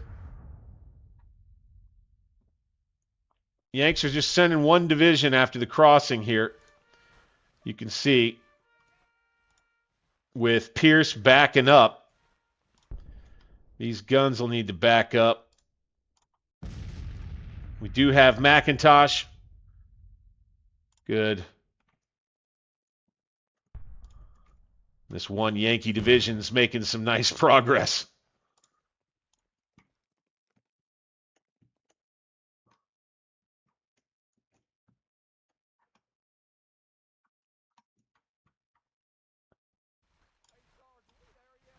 All right, they're going to ford the river right there.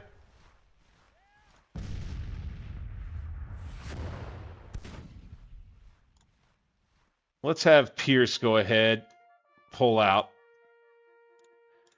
on the double quick.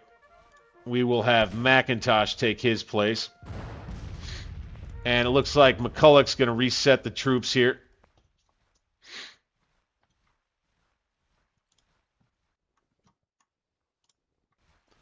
As we continue to face this Yankee division, as they get one brigade across.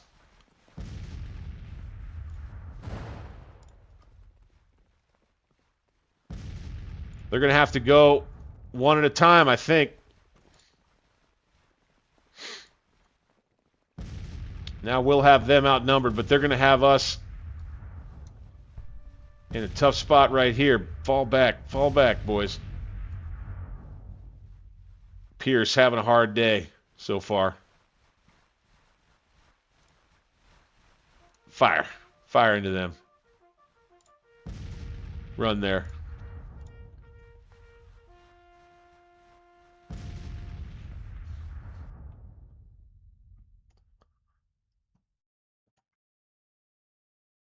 McIntosh needs to counterattack. Pierce needs to be ready to counterattack. So we're going to let them, I guess he's going to, McCulloch is, I think, maybe being a little smart here. He's going to kind of let these Yankees come across single file like they're doing, and maybe we get him into a little turkey shootout here.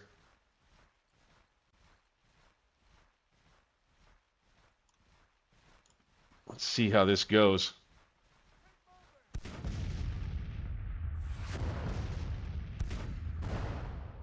Fire.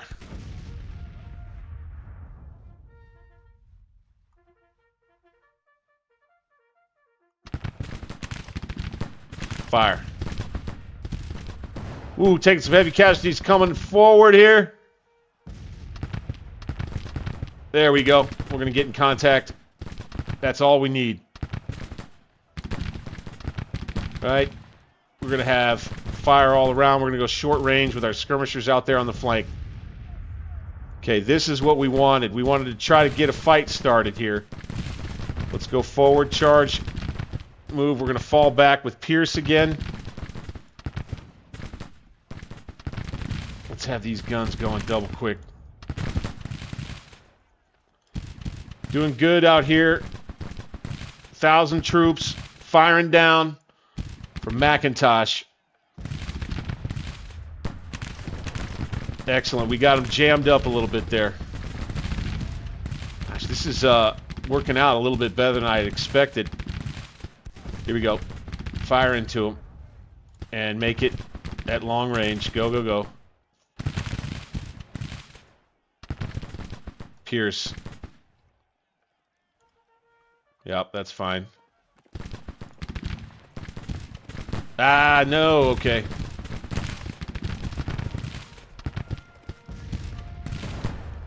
Clayton Senior's brigade here.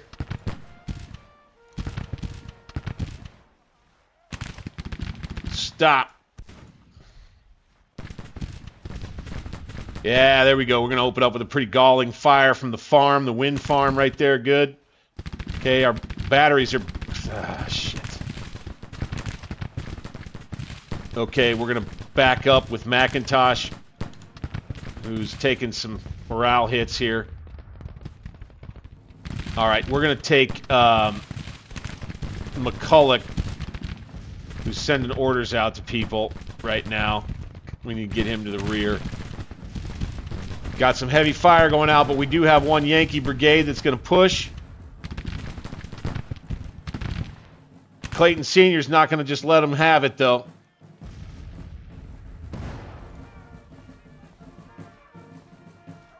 Yanks are going to just drive across here, it looks like. Here they come here, maybe.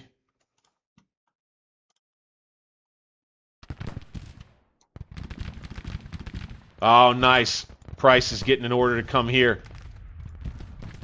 Look at that.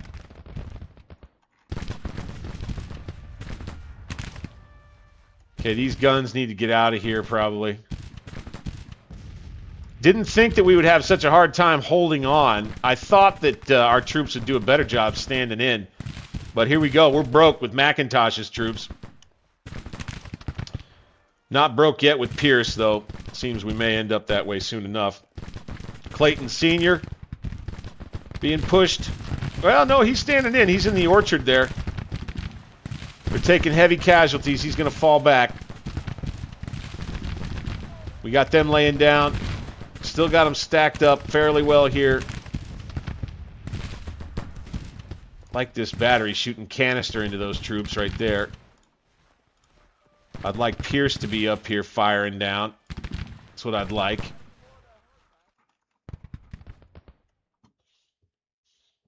And so we're going to have Price come over here and outnumber them at the point of attack on this side right here, it looks like. We're going to fall back to the fence line here. Unfortunately, we're going to give up some of these guns. Dadgummit. But here comes Price's troops fighting in their home territory. We're not going to retreat just yet. Price's men want to get in the action first. All right, we're going to get Pierce up just in time.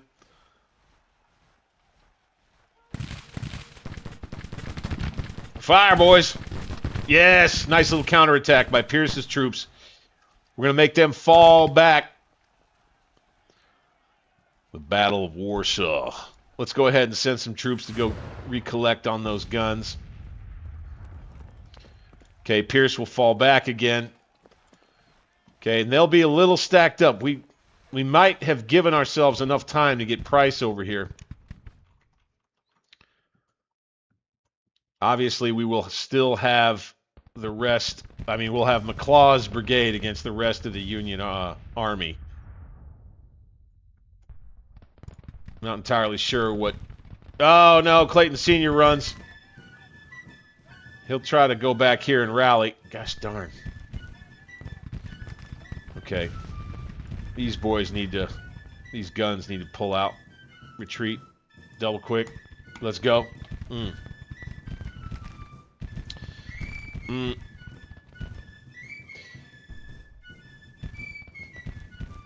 Yeah, right. I think... This fight at this crossing is kind of what the battle is going to be for us here. Losing these artillery pieces right here is not great. Not great.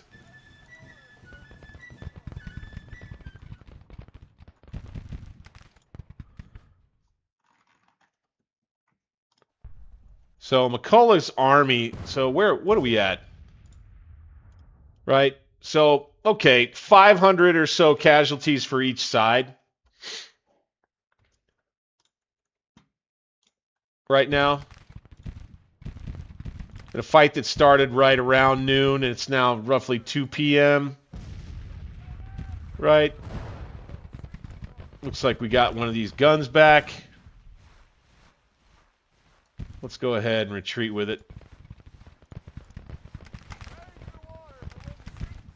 There we go. Pull those back. Pierce will stand out here. Maybe we can rally with Clayton Sr. McIntosh is He's going to stand and think about things way over here. Price is going to form up.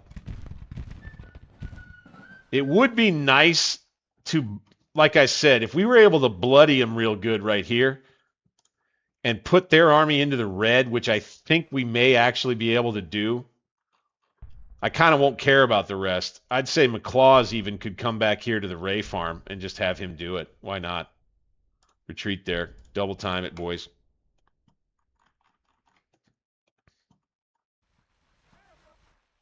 Yeah, basically try to coax them into continuing their crossing over here.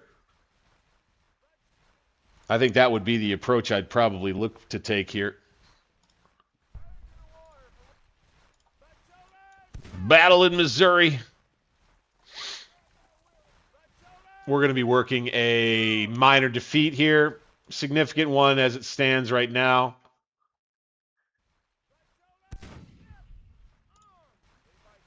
Good. Got these guns back. Fantastic. And we do, yeah, we've got this wood line, which is good for McCulloch to deploy Price over there onto the left. Let's have General Sterling Price head over here with his men.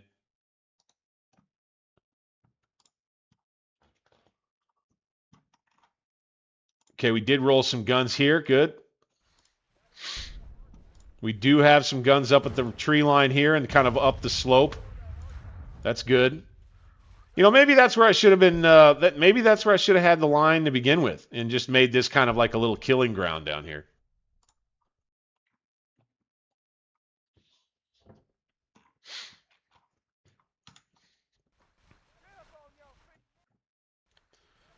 Yeah, best to probably just let the artillery work, right?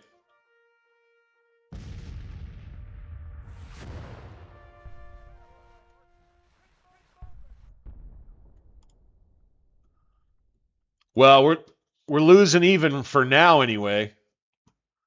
It says we're supposed to be attacking though, right?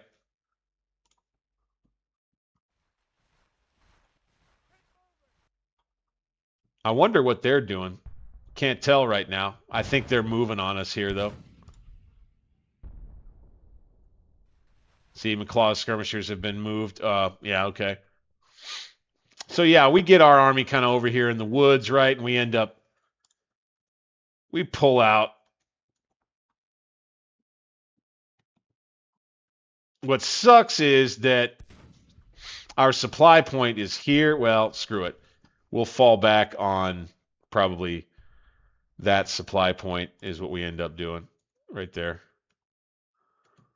But it is Churchill's Union Brigade that has made the crossing and is doing the bulk of the fighting against my army. And I like your idea about saving the guns 100%. Let's get some guys out there to do it if they'll go. Let's have Pierce lay down. See if he'll stay laid down. Okay, we're still panicked here with Clayton Sr., but we'll be back with him shortly. Got the army set up well. A little bit better. We'll get Price prepared over here in the wooded hillside. And then we're putting McClaws back to become kind of our new right flank at the Ray farm. And I'll tell you what, I might be tempted to launch a big attack with Price. Just bring him down on these guys at the river crossing.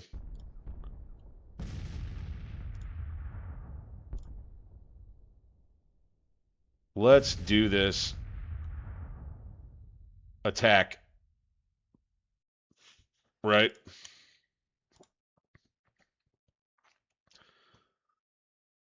Or just bring him to right there. And maybe there's an opportunity to attack. Once I don't want to do it now. Maybe we do it here in just a little bit. Okay, here they come. Here they come.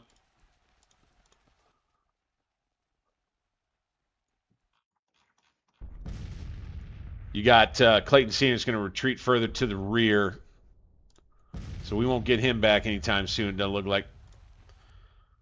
Oh, wow, these guys want to come out and fire at him. Ha, canister fire. Right after you get up, we roll this one gun out under Pierce's infantrymen.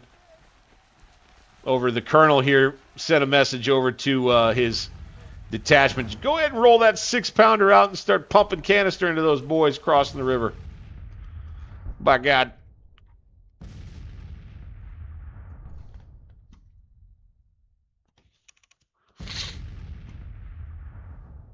And we'll have Price setting up here, and that'll be good. Just won't have much left of the army except McLaws and McIntosh, maybe, if he can get going over here. Clayton Sr. is going to pull back to here and try to rally himself. So can we do Clayton Sr. rally? And maybe that happens to speed the process up a little bit.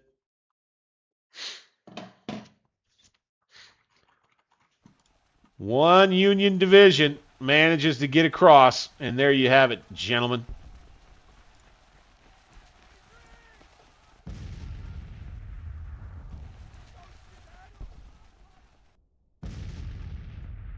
I think I see them maybe moving here. Tough to tell for sure.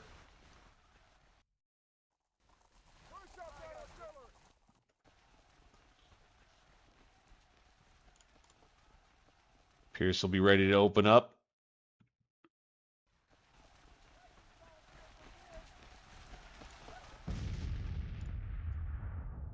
Really need Clayton Sr. to come back, I'll tell you that. Probably need to bring McLaws down, really.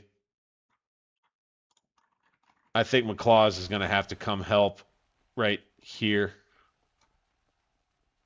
Retreat move, sure. Double quick, go. And then when he rallies, Clayton Sr. becomes our right flank at the Ray farm, at the Ray orchard right here.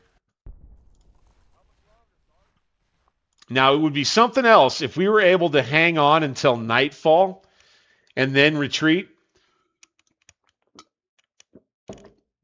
That's something I might hope for real.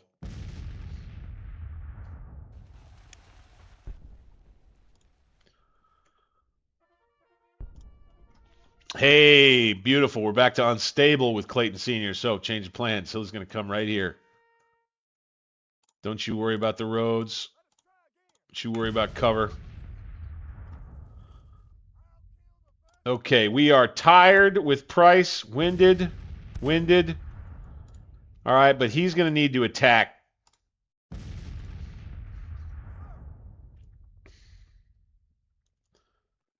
Shit. Okay, lost these crews. Okay. That's no good. That was probably a battery of 6-pounders, I'm guessing anyway.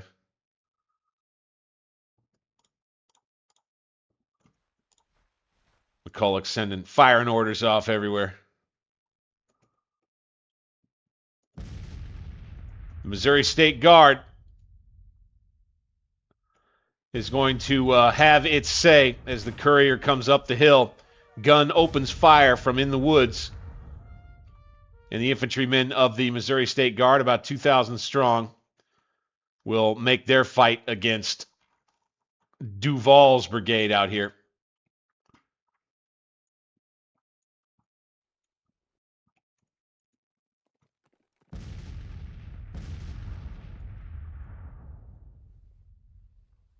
Order hasn't arrived just yet, but here it comes. Battle of Warsaw. I doubt we make it to nightfall at this point. I just have my doubts. That's what I would love to do, though. Here's Clayton Sr. back. Excuse me.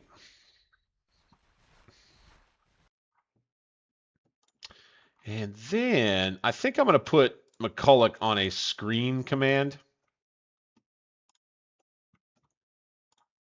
Okay, Price has his attack now. This is looking pretty all right.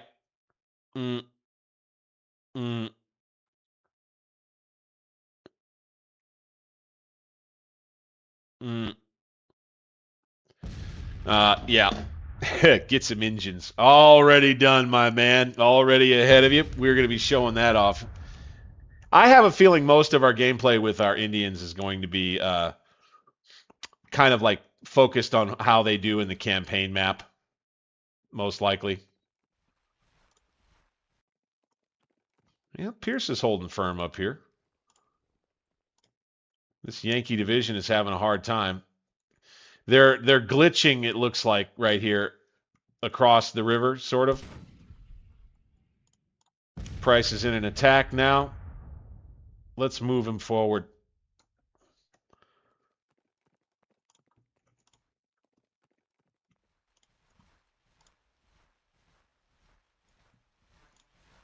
All right, so they're going to get their division arranged so that they can take all this up. Artillery's going to move a little closer, it looks like. I don't see them. Okay, they're crossing here, it looks like here. Okay, now Clayton Sr.'s orders change again. We're going to put him here.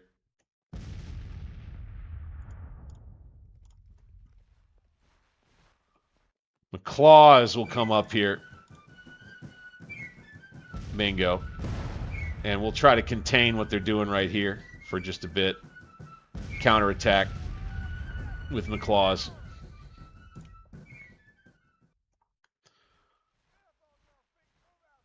Price is going to think a little more about this whole attack right here. Looks like. Yeah, I don't think he wants to do it. I think he wants to hold on to this hill. Is what I think he wants to do. And I think he might have gotten new orders from McCulloch, too, in his screen. Nope, he's still on an attack. Okay, very well. They've captured our guns right here and are using them against us. Shit.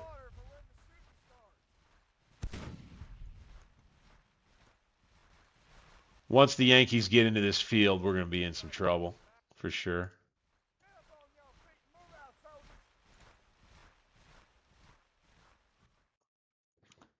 Yeah, I think Price just wants us to hang on.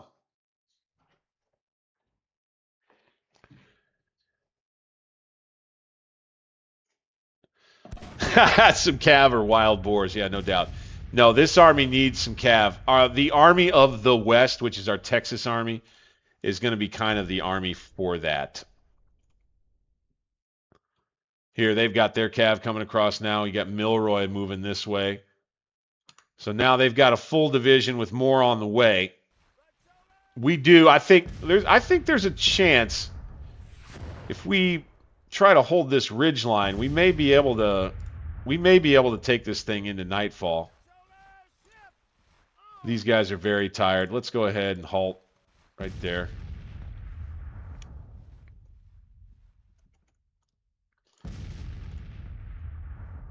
These boys are getting themselves situated. McIntosh would love to get him back. He's panicked. He looks like they're intact, though.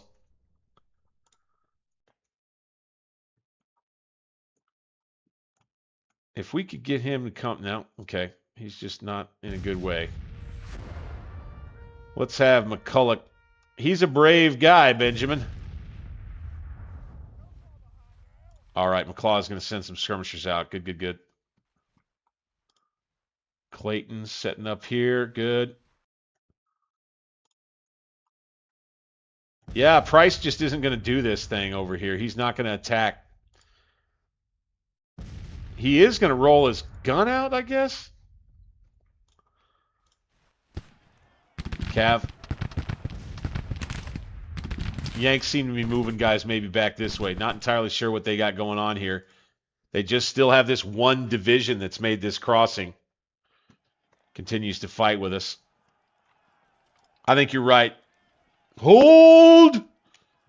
You enter a lull, and this is kind of what I think I want to use time. The thing is that I don't want this army to be in the red and immobilized here in Missouri. I want to be able to get away in the orange still if I can manage it. That's why I say the chance is here that maybe we are able to take this to nightfall and do an orderly retreat after nightfall. Of course, the problem then will be what we hope is that we bring them into the red, right? That's the hope, so that they won't be able to just follow up the attack and come and push us back some more. If they're able to do that, we'll probably end up just having to pull back, most likely.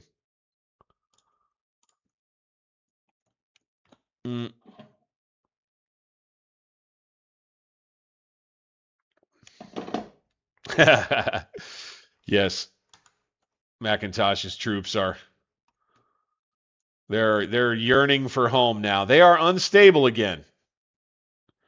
They're still in not great shape. Still can't move anywhere. These guns, let's bring them back to here. Get them back to where they could actually fire.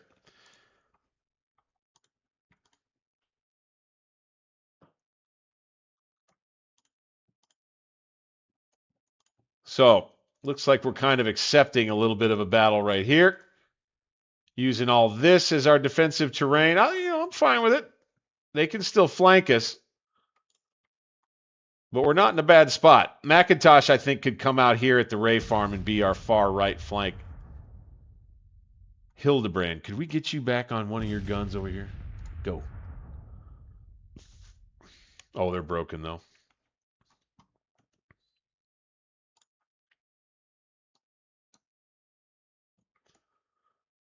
Yeah, here we go. Stalemate, low. Here they bring their artillery across.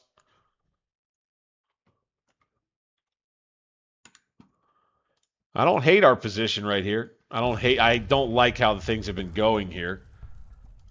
A hold and a withdrawal is a victory. Agreed. 100%. Outnumbered 3-1. Managed to get away with this. Here. Giving about as good as we're taking. Outnumbered 3-1.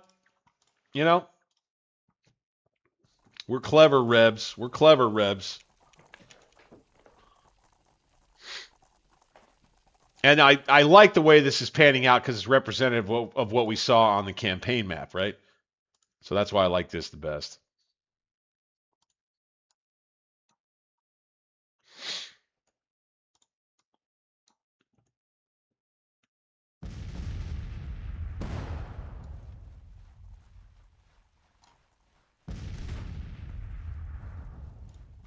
All right. Price's troops going to arrange themselves on this wooded hilltop here. They'll start taking some artillery fire from down below. McClaws will be here. Okay, Pierce is here. Let's lay him down.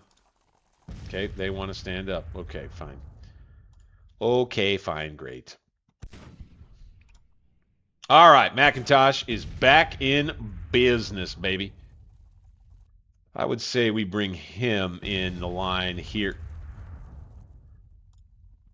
And we kind of don't worry about having a reserve. Got ourselves a pretty neat little action here. I'm all right with it. We seem to have more artillery up than them. Our line has changed entirely. We could have probably set up over here.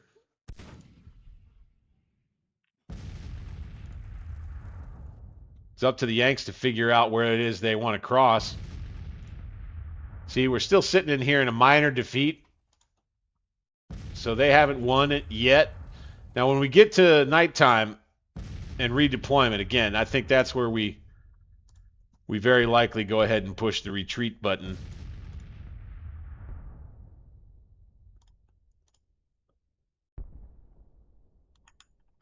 Let's go ahead and go with McBride right here.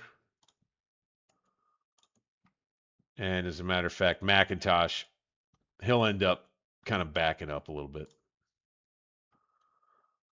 But if the Yanks do manage to get across and push a big attack forward before dusk, we could be in trouble.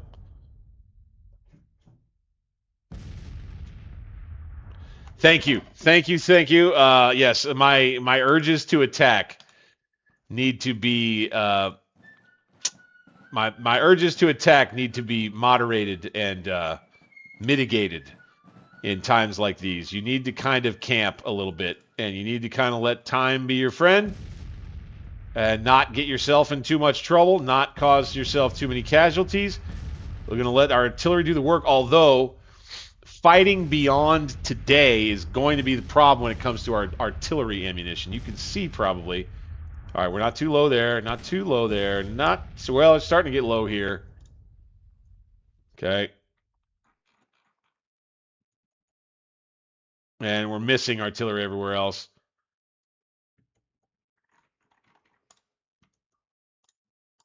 But yeah, if we can just get into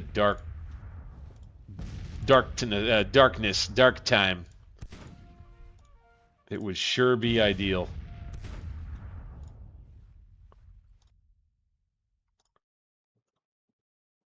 Let's have these guns fire on them.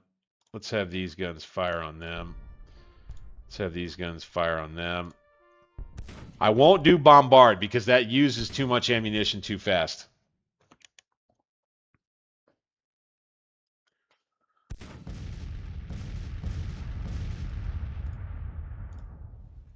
Yeah, we managed to we kind of managed to get them over in a spot here where I think they might have a tough time with us here, because all roads lead to this area here, right? So they're kind of running out of time. See, they're going to cross somebody here. If it were me, I would definitely be planning an attack out of these woods and then across this field and then to try to sweep me. That's probably what I would be doing. But they're having a little hard time putting it together here, it looks like. We're going to have McIntosh change his orders. We're going to have him fall into line right here. Not there. Right here. Not there. Right. Don't worry about cover. Right here. Perfect. Okay. Now, this is an option for them.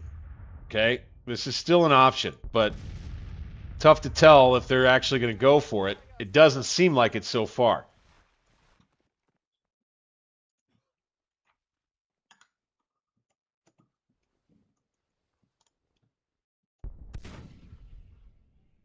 But here you have what we're calling the Battle of Warsaw, Missouri. Dragging on into nighttime after an early action at the crossing right there. I believe we call that Winds Crossing. Here you got a brigade crossing with cavalry there.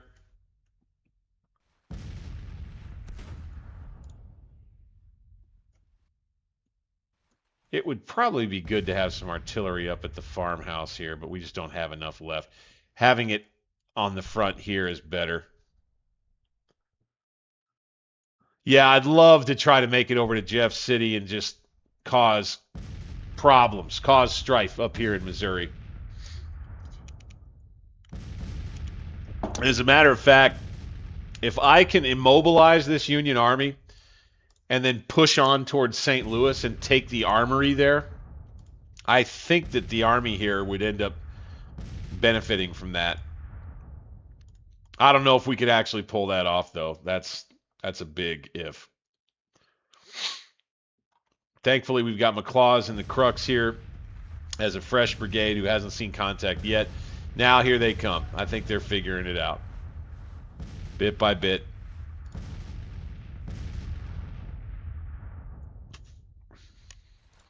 This is where you'll have the battle.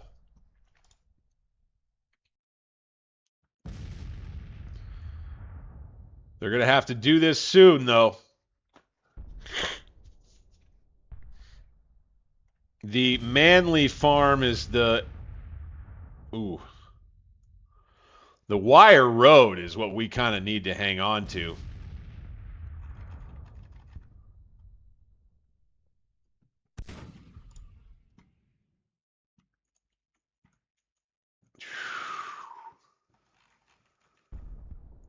I'm thinking that Price has got to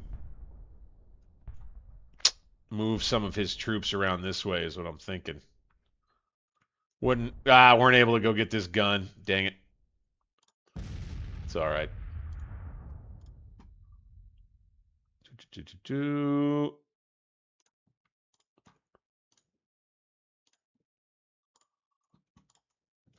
Mm. Mm. Yeah, you can only do what you can only do. They'll use this road to flank, most likely.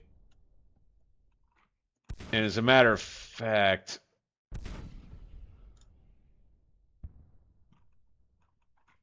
yeah, now I think we'll just have to deal with this. I'm thinking maybe that I'll do this. I just lose the woods is all. Because I think they'll run a brigade down the road here, maybe 2, maybe 3, and then attack here. Certainly something I would probably do.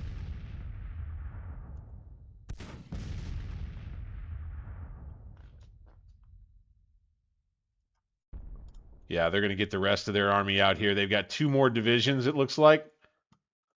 So I'm thinking we have to have Price shift troops. I think we have to have this brigade detach. Same here and here. I hope that they'll mind our orders here and not the order of Price.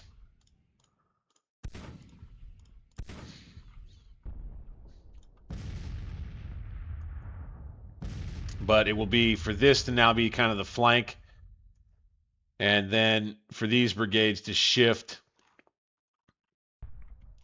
to the Ray farm. Go. Next order out for the next brigade in line here. Hopefully we can get them on the move. And he'll have to send out each one of these updated orders before he can get the order out for these guys, I think. Or is it going now? Okay, no, this order is for this brigade. Now he'll be writing a new one that'll go to that brigade and get them moving.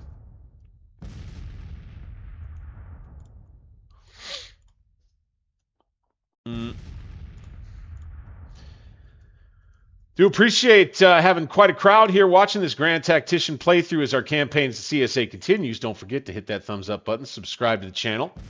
Hype the stream, boys. That lets the algorithm know. Algorithms found us.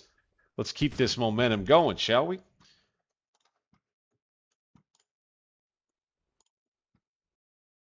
Love having this battle out here like this. I'm afraid we may end up reaching a point where we'll have to call it quits on the evening and finish the battle if we go into a day 2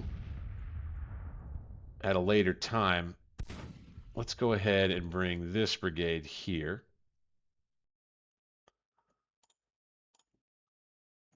And then let's go ahead and bring this brigade. Let's bring them right here.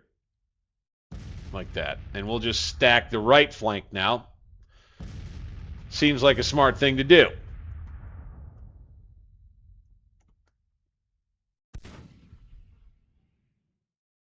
Even with Duval over here glitching along the riverside.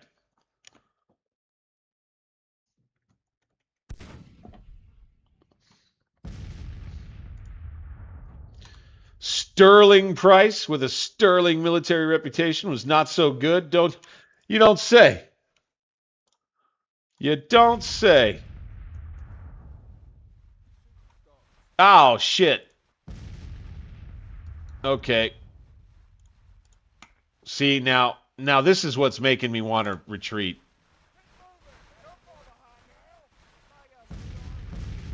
We need these guns back, damn it. Ah. Okay. See, we're losing our cannon. We got counter batteried heavily there. Damn it. So now we really only have these 2 batteries left. 9 guns remaining out of 20. Sheesh. That's going to be a significant loss.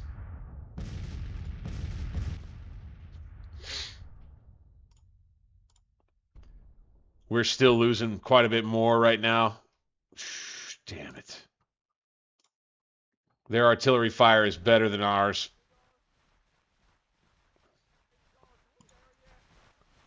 Good, laying down with him.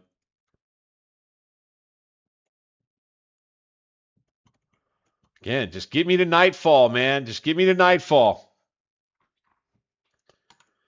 Get me to nightfall and I'll get out of here.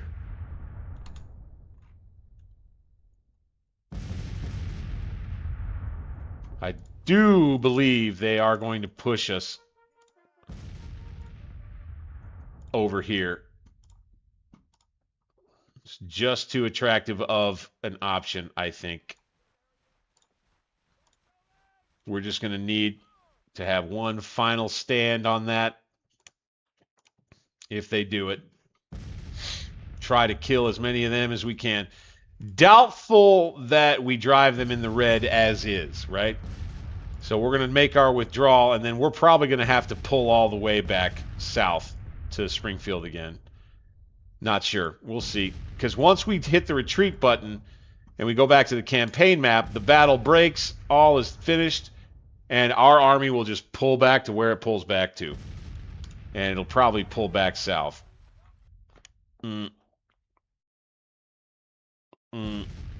Hey!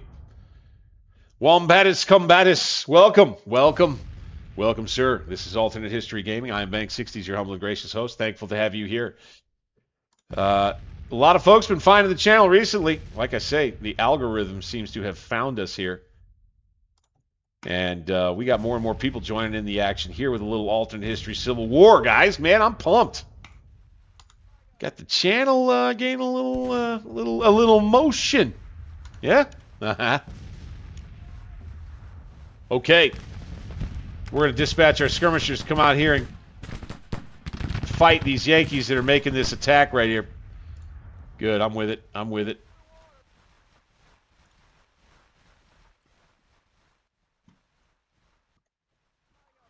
And we'll have Price's troops making their movement over to this side in good time.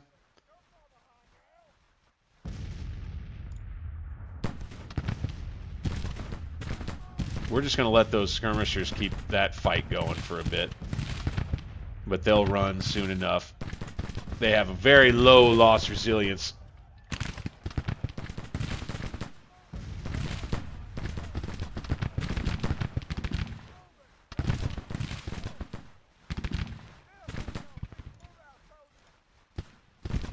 You don't have to double time it over here, boys.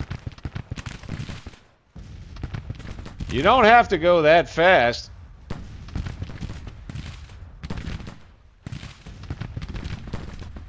We just need to make sure we keep a hold of the wire road, I think. I think that's the most important thing for us. From a kind of a role-playing aspect, really, more than anything. Let's have these skirmishers hit the flank. Let's have these skirmishers come on out and hit the flank of this thing, too. Oh, nope, they're not going to let us do it. Okay. Okay, fine. All right, these skirmishers broke, so we're going to send some more out from McLaws once they come back.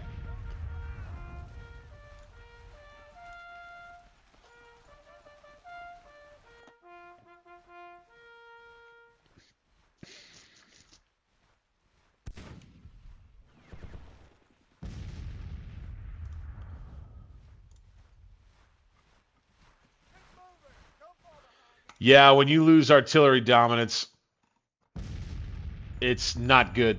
Not good. It's a sign. It's a sign that, you know, you're already outnumbered now. Now you're down on guns, and it's getting close to time to get the heck out. And as a matter of fact, what I think I want to do is I'm going to go ahead and I'm just going to pull these boys out. And we're just, if they want to come after us now, I'm just go ahead and let them. Shit. Okay, we lost these guns too. Shit. So now really all we've got is infantry. This army is really banged up now. And this Yankee attack heading into dusk is going to materialize a little further.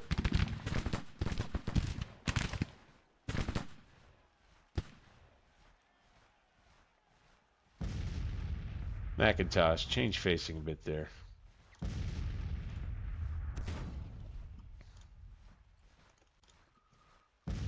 Okay, and we'll have to rely on this. We got this one battery now. That's all we got. Let's have Price come over here.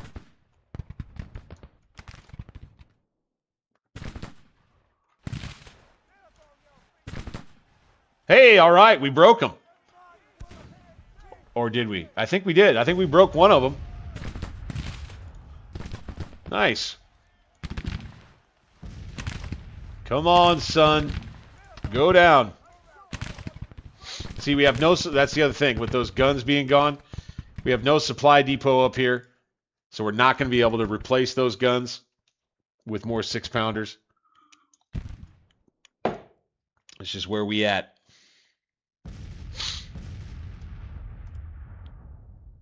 That's just where we at. Okay, here they come with a new brigade trying to cross the stream. More skirmishers engaging. Bonk.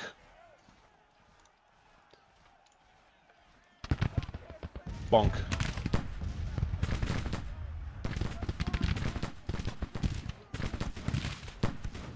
All right, we might be able to do a little damage right here. Buck and ball, boys. Buck and ball. Open up on them. Got a Yankee assault right across the creek right here. Over the old guns. They don't care about the skirmisher fire from the woods, by God. They're coming right after us. They're hopefully going to wear themselves out trying to run across there like that. Now we got McClaws. Let's go ahead. Let's lay down with these boys. Nope. Okay. All right. Now they're going to stop and fire. Fine with me. Fire. Going to have McClaws and McIntosh ready to receive the rest of this right here. The skirmishers are going to be the first to deal with it. I think they're doing a pretty decent job right here. Nice, nice, nice, nice, boys. Hold! Okay, no, we didn't break them. They were just moving elsewhere. You got more Yankees over here. A little Yankee artillery right here. It's going to support their troops who are on the attack right in here. Oh, what an assault by the Yanks. They're pretty disorganized in here. Still just got the skirmishers that they're fighting against right here. We're stable with only 27 casualties, 22 right here.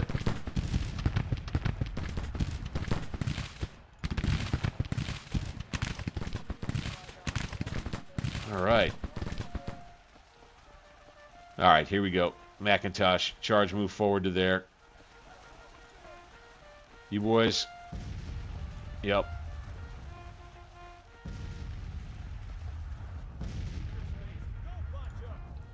Okay, going into evening time now.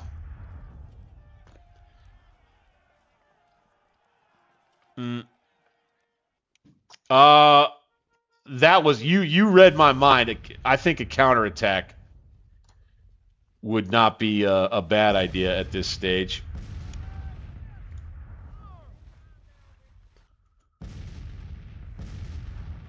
Let's have Price's troops fill in behind. All right, here comes McClaws and a nice little counterattack on these Yanks trying to cross the stream. Beautiful. Beautiful. I think we might have driven them back.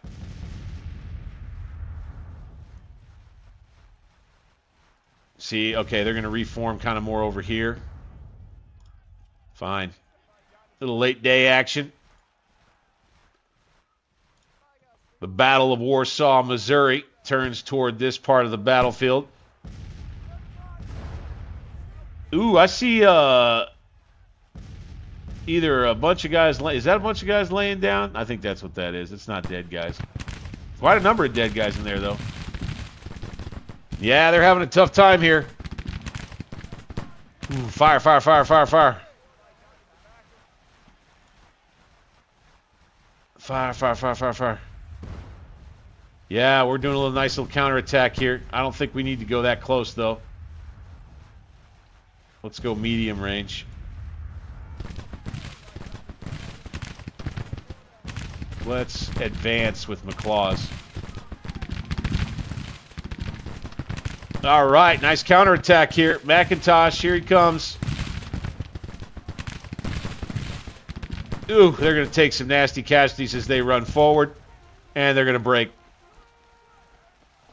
Damn, McIntosh got his danda up there. Unfortunately, didn't work out well. I think we might be able to take this thing into nightfall, gentlemen. McClaws is maybe going to hold this out for us.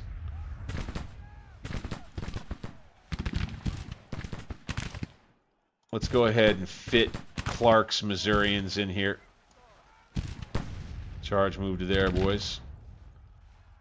Let's go ahead and get Parsons Missourians around this flank.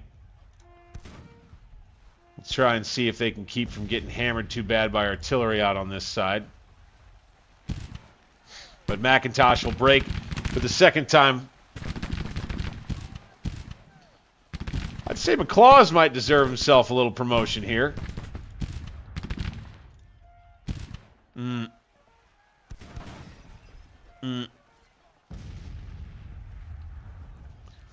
Small battles can often have major consequences, yes. 100%.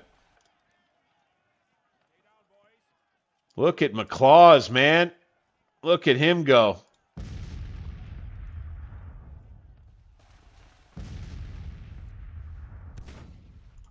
All right, we're out here now with the artillery. Good, good. Clayton Sr., let's get those skirmishers out there. Yeah, McClaw's going to stay on him on the crick here.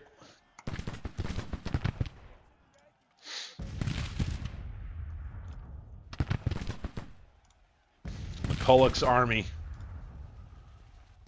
Down about 900 men.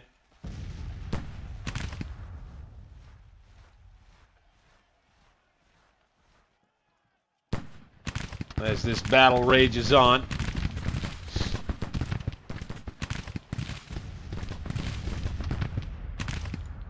Beautiful, beautiful.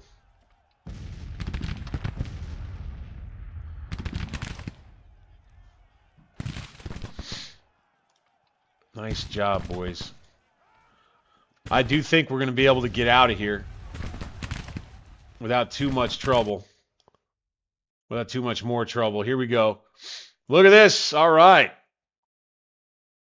All right, that's a small percentage of their army, but look, man. Here's the small victories, and I think we'll be able to get out of here and stay in, you know, fairly good order. And we may even be able to go ahead and win the casualty count officially. Maybe we can break one or two more of these units over here. You can just see a little piecemeal division by division attack that came together by the Union AI here today. They made the crossing. Did that with relative ease, I would say. Managed to take out a bunch of artillery. But now they're fending with a seriously angry rebel brigade under McClaws right here. Colonel McClaws is killing them down here by the stream, man. Holy moly. He's going to get some help from Parsons Missourians.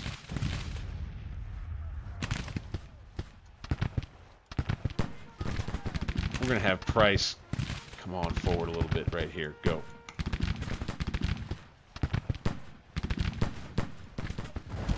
Yeah, yeehaw, gentlemen. Yee, yee.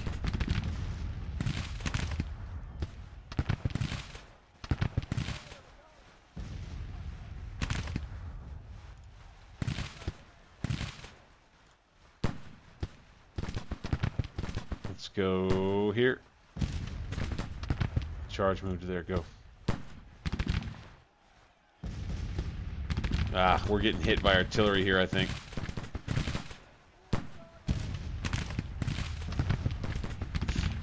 Fancy that, they're not hitting me here.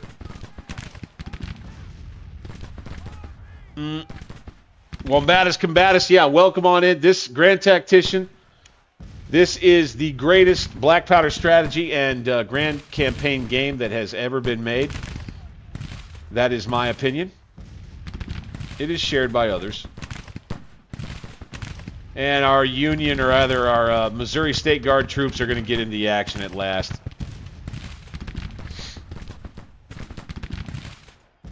I think. Open up, boys. Yeah, they're engaged.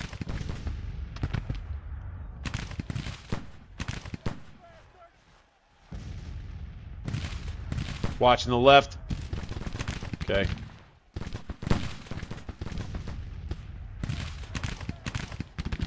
Open fire, gentlemen. Oh, they're very tired. I think that means that they're going to be firing a little slower. These guys, same thing. So you got these Yankees that are not so tactically sound, I would say. McClaw's got plenty of ammo left right here. Only 105 casualties is really laying it on these guys right here. We should be firing from Parsons' brigade, but we're not.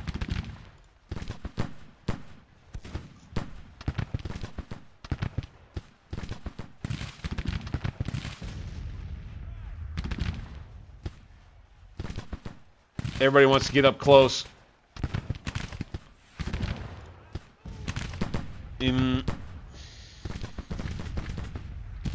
Yeah, the enemy is not flanking me for some reason. I do find that a little bit strange. Woo! Parsons going to take a nasty shot there, but he'll stop. Good man, good man. No, don't do what you're doing. Do not do what you're doing.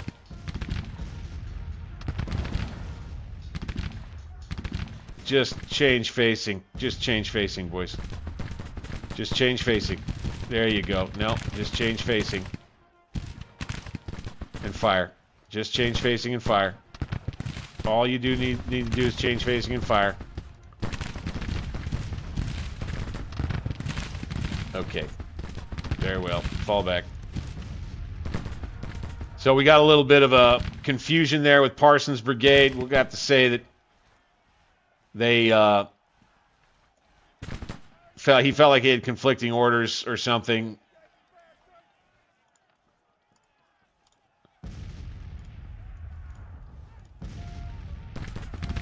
And he came up there and they didn't quite know exactly what they were doing. They're trying to get out some sporadic fire, but they are getting myrtleized up here, by God. Get the heck out of there. They're about ready to break.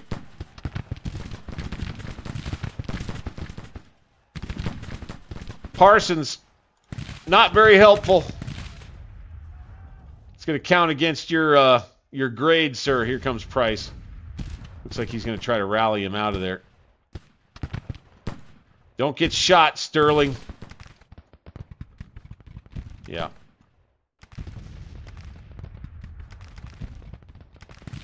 Okay. Yeah, it's interesting that they're not attacking me more aggressively, I will say. Here we go. We got some fire coming in from over here. Good. Okay, we're going to fall back and break. Uh-huh. No surprise there.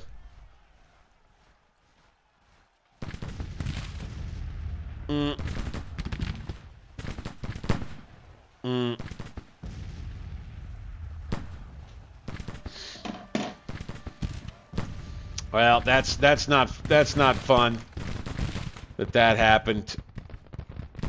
But them's the breaks sometimes. And then I would say we're probably going to have ourselves a finale. This thing's probably ending. Okay, these guns need to get out.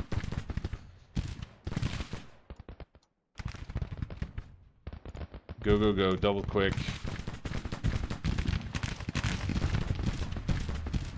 Here we go. Parsons broken right there. Fine. We'll continue damaging these boys. The campaign is wide open. This is a sandbox campaign game.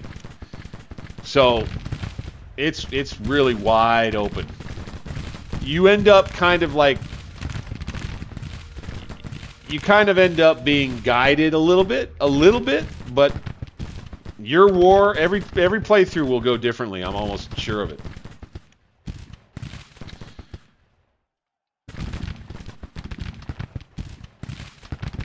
Yeah, we're going to do some major reorganization, I think, with this army once this whole thing is done outside Warsaw, Missouri, and once we pull out.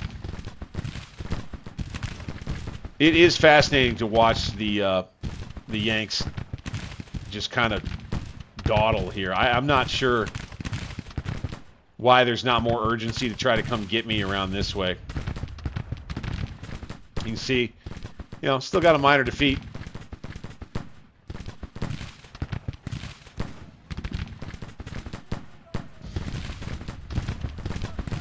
And they're just going to go to ground right here. Let me spend my ammo on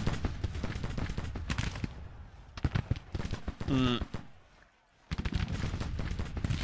Yeah, so Grand Tactician is, like I say, I think it's the best thing going for guys that are groggy nuts like us, who just love to try to like kind of set up a historical what-if scenario at a certain point, say, well, what if this, and, you know, mine was, what if the filibusters in Nicaragua and Cuba worked for the South, and what if we were more aggressive with our Native American allies? Go, you know, and everything else kind of stays relatively within historical, I think, limitations, so to speak, at least for me, and kind of the way that I play in my house rules, so to speak. And you end up having a pretty fun little game. My Union playthrough is one I'll remember. I'll have a hard time going back and playing another Union campaign when it comes time. That first one was really memorable. I did a lot of learning of the game in that first playthrough. You see, this division is going to continue working on its attack over here.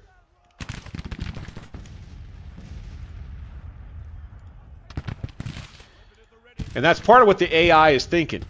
They're worried about their level of readiness too and not running themselves into the red. So I think that explains part of why they're doing these piecemeal attacks like this, because they don't want to run themselves too far into low readiness and not be able to move after a victory.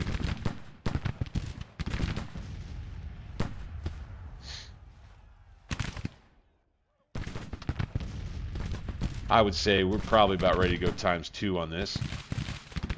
I think we get it to 2000 hours and we'll have ourselves an end of day. Have a chance to get the hell out. Probably call it a good stream for tonight, gentlemen. And I'd say that probably will end up being about that. This is Cox Jr.'s division right here. I think, is this Rosecrans? Rosecrans here, maybe? You got Churchill, who made the crossing initially. Porter's brigade. Interesting.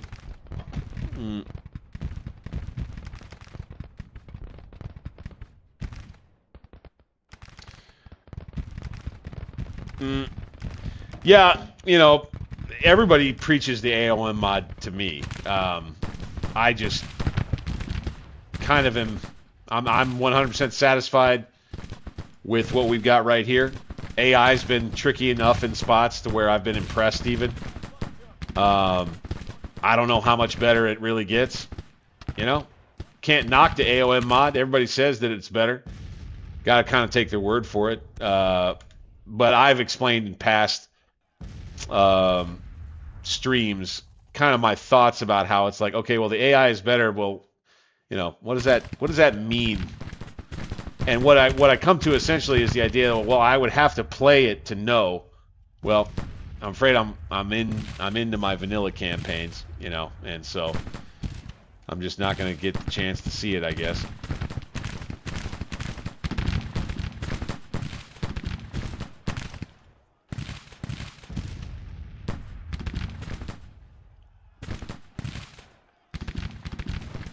Not sure we're doing much damage here, but I think we are doing a little bit. Let's see where we're at casualties-wise.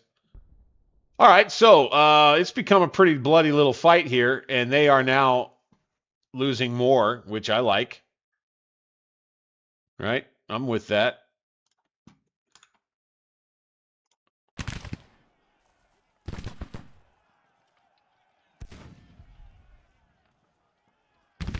Mm.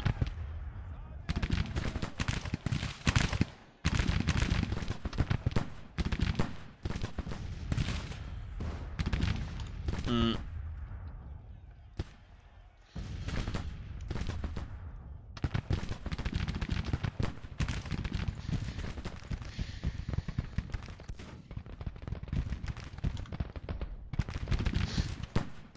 Mm.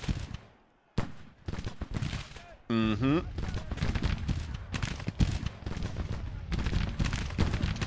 So, I haven't played Whiskey and Lemons either. I don't know too much about what that experience is like. What I've heard is that your troops act right, and the AI screws everything else up, and it acts really funny doing stuff around you, and it breaks immersion, is what I have heard about it. Here we go. Darkness has fallen. Fighting ceases for today. Prepare for the next phase of fighting or attempt retreating using the cover of darkness. We will do that. Boom. Okay. Is it not going to let us? Okay. Retreat. Retreat.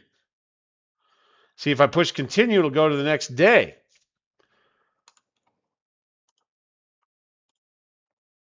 Okay. I don't want to do that, though. I want to retreat.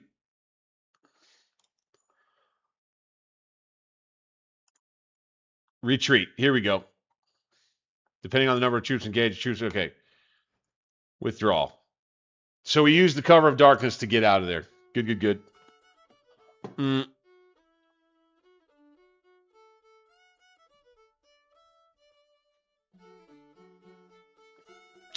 Yeah, the idea of role-playing, I think, is what Whiskey and Lemons draws people in. Colonel McIntosh has fallen to disgrace. Yeah, no doubt. We'll see how this pans out on the campaign map.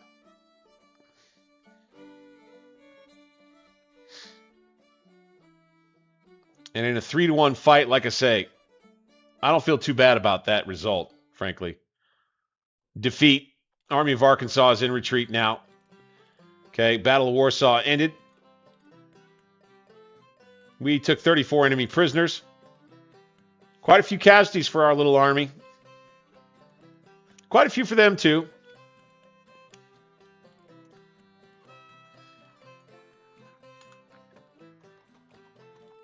Ah, damn it. So they put us in the red. We're going to see where we retreat to.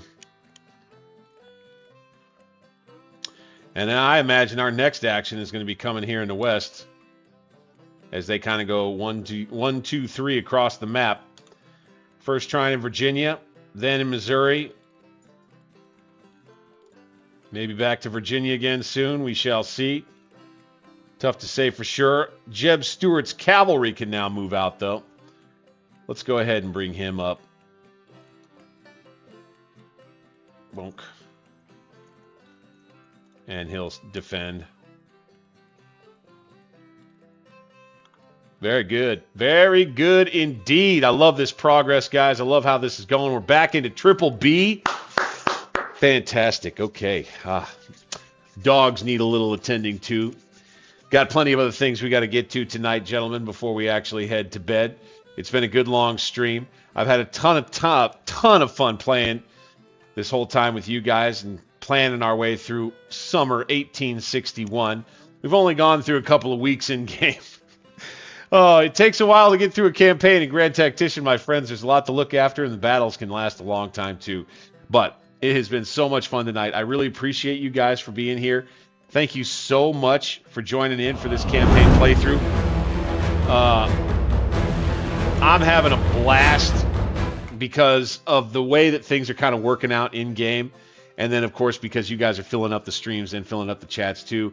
Thank you for the super chat. Meat Cutter was in earlier for that. Great member of the channel. Again, I am Bank60s. This is Alternate History Gaming. Don't forget to click the thumbs up button, like the stream, hype the stream too. If you're brand new, become a subscriber. I would love it if you joined in.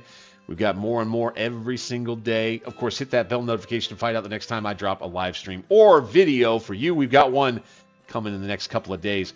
A video that will rehash back one of the big battles in my Union campaign in Grand Tactician when I played before. We're going to continue rolling those out, with also with shorts coming out soon too. And those are kind of more on the narrative side. Have a lot of fun with that.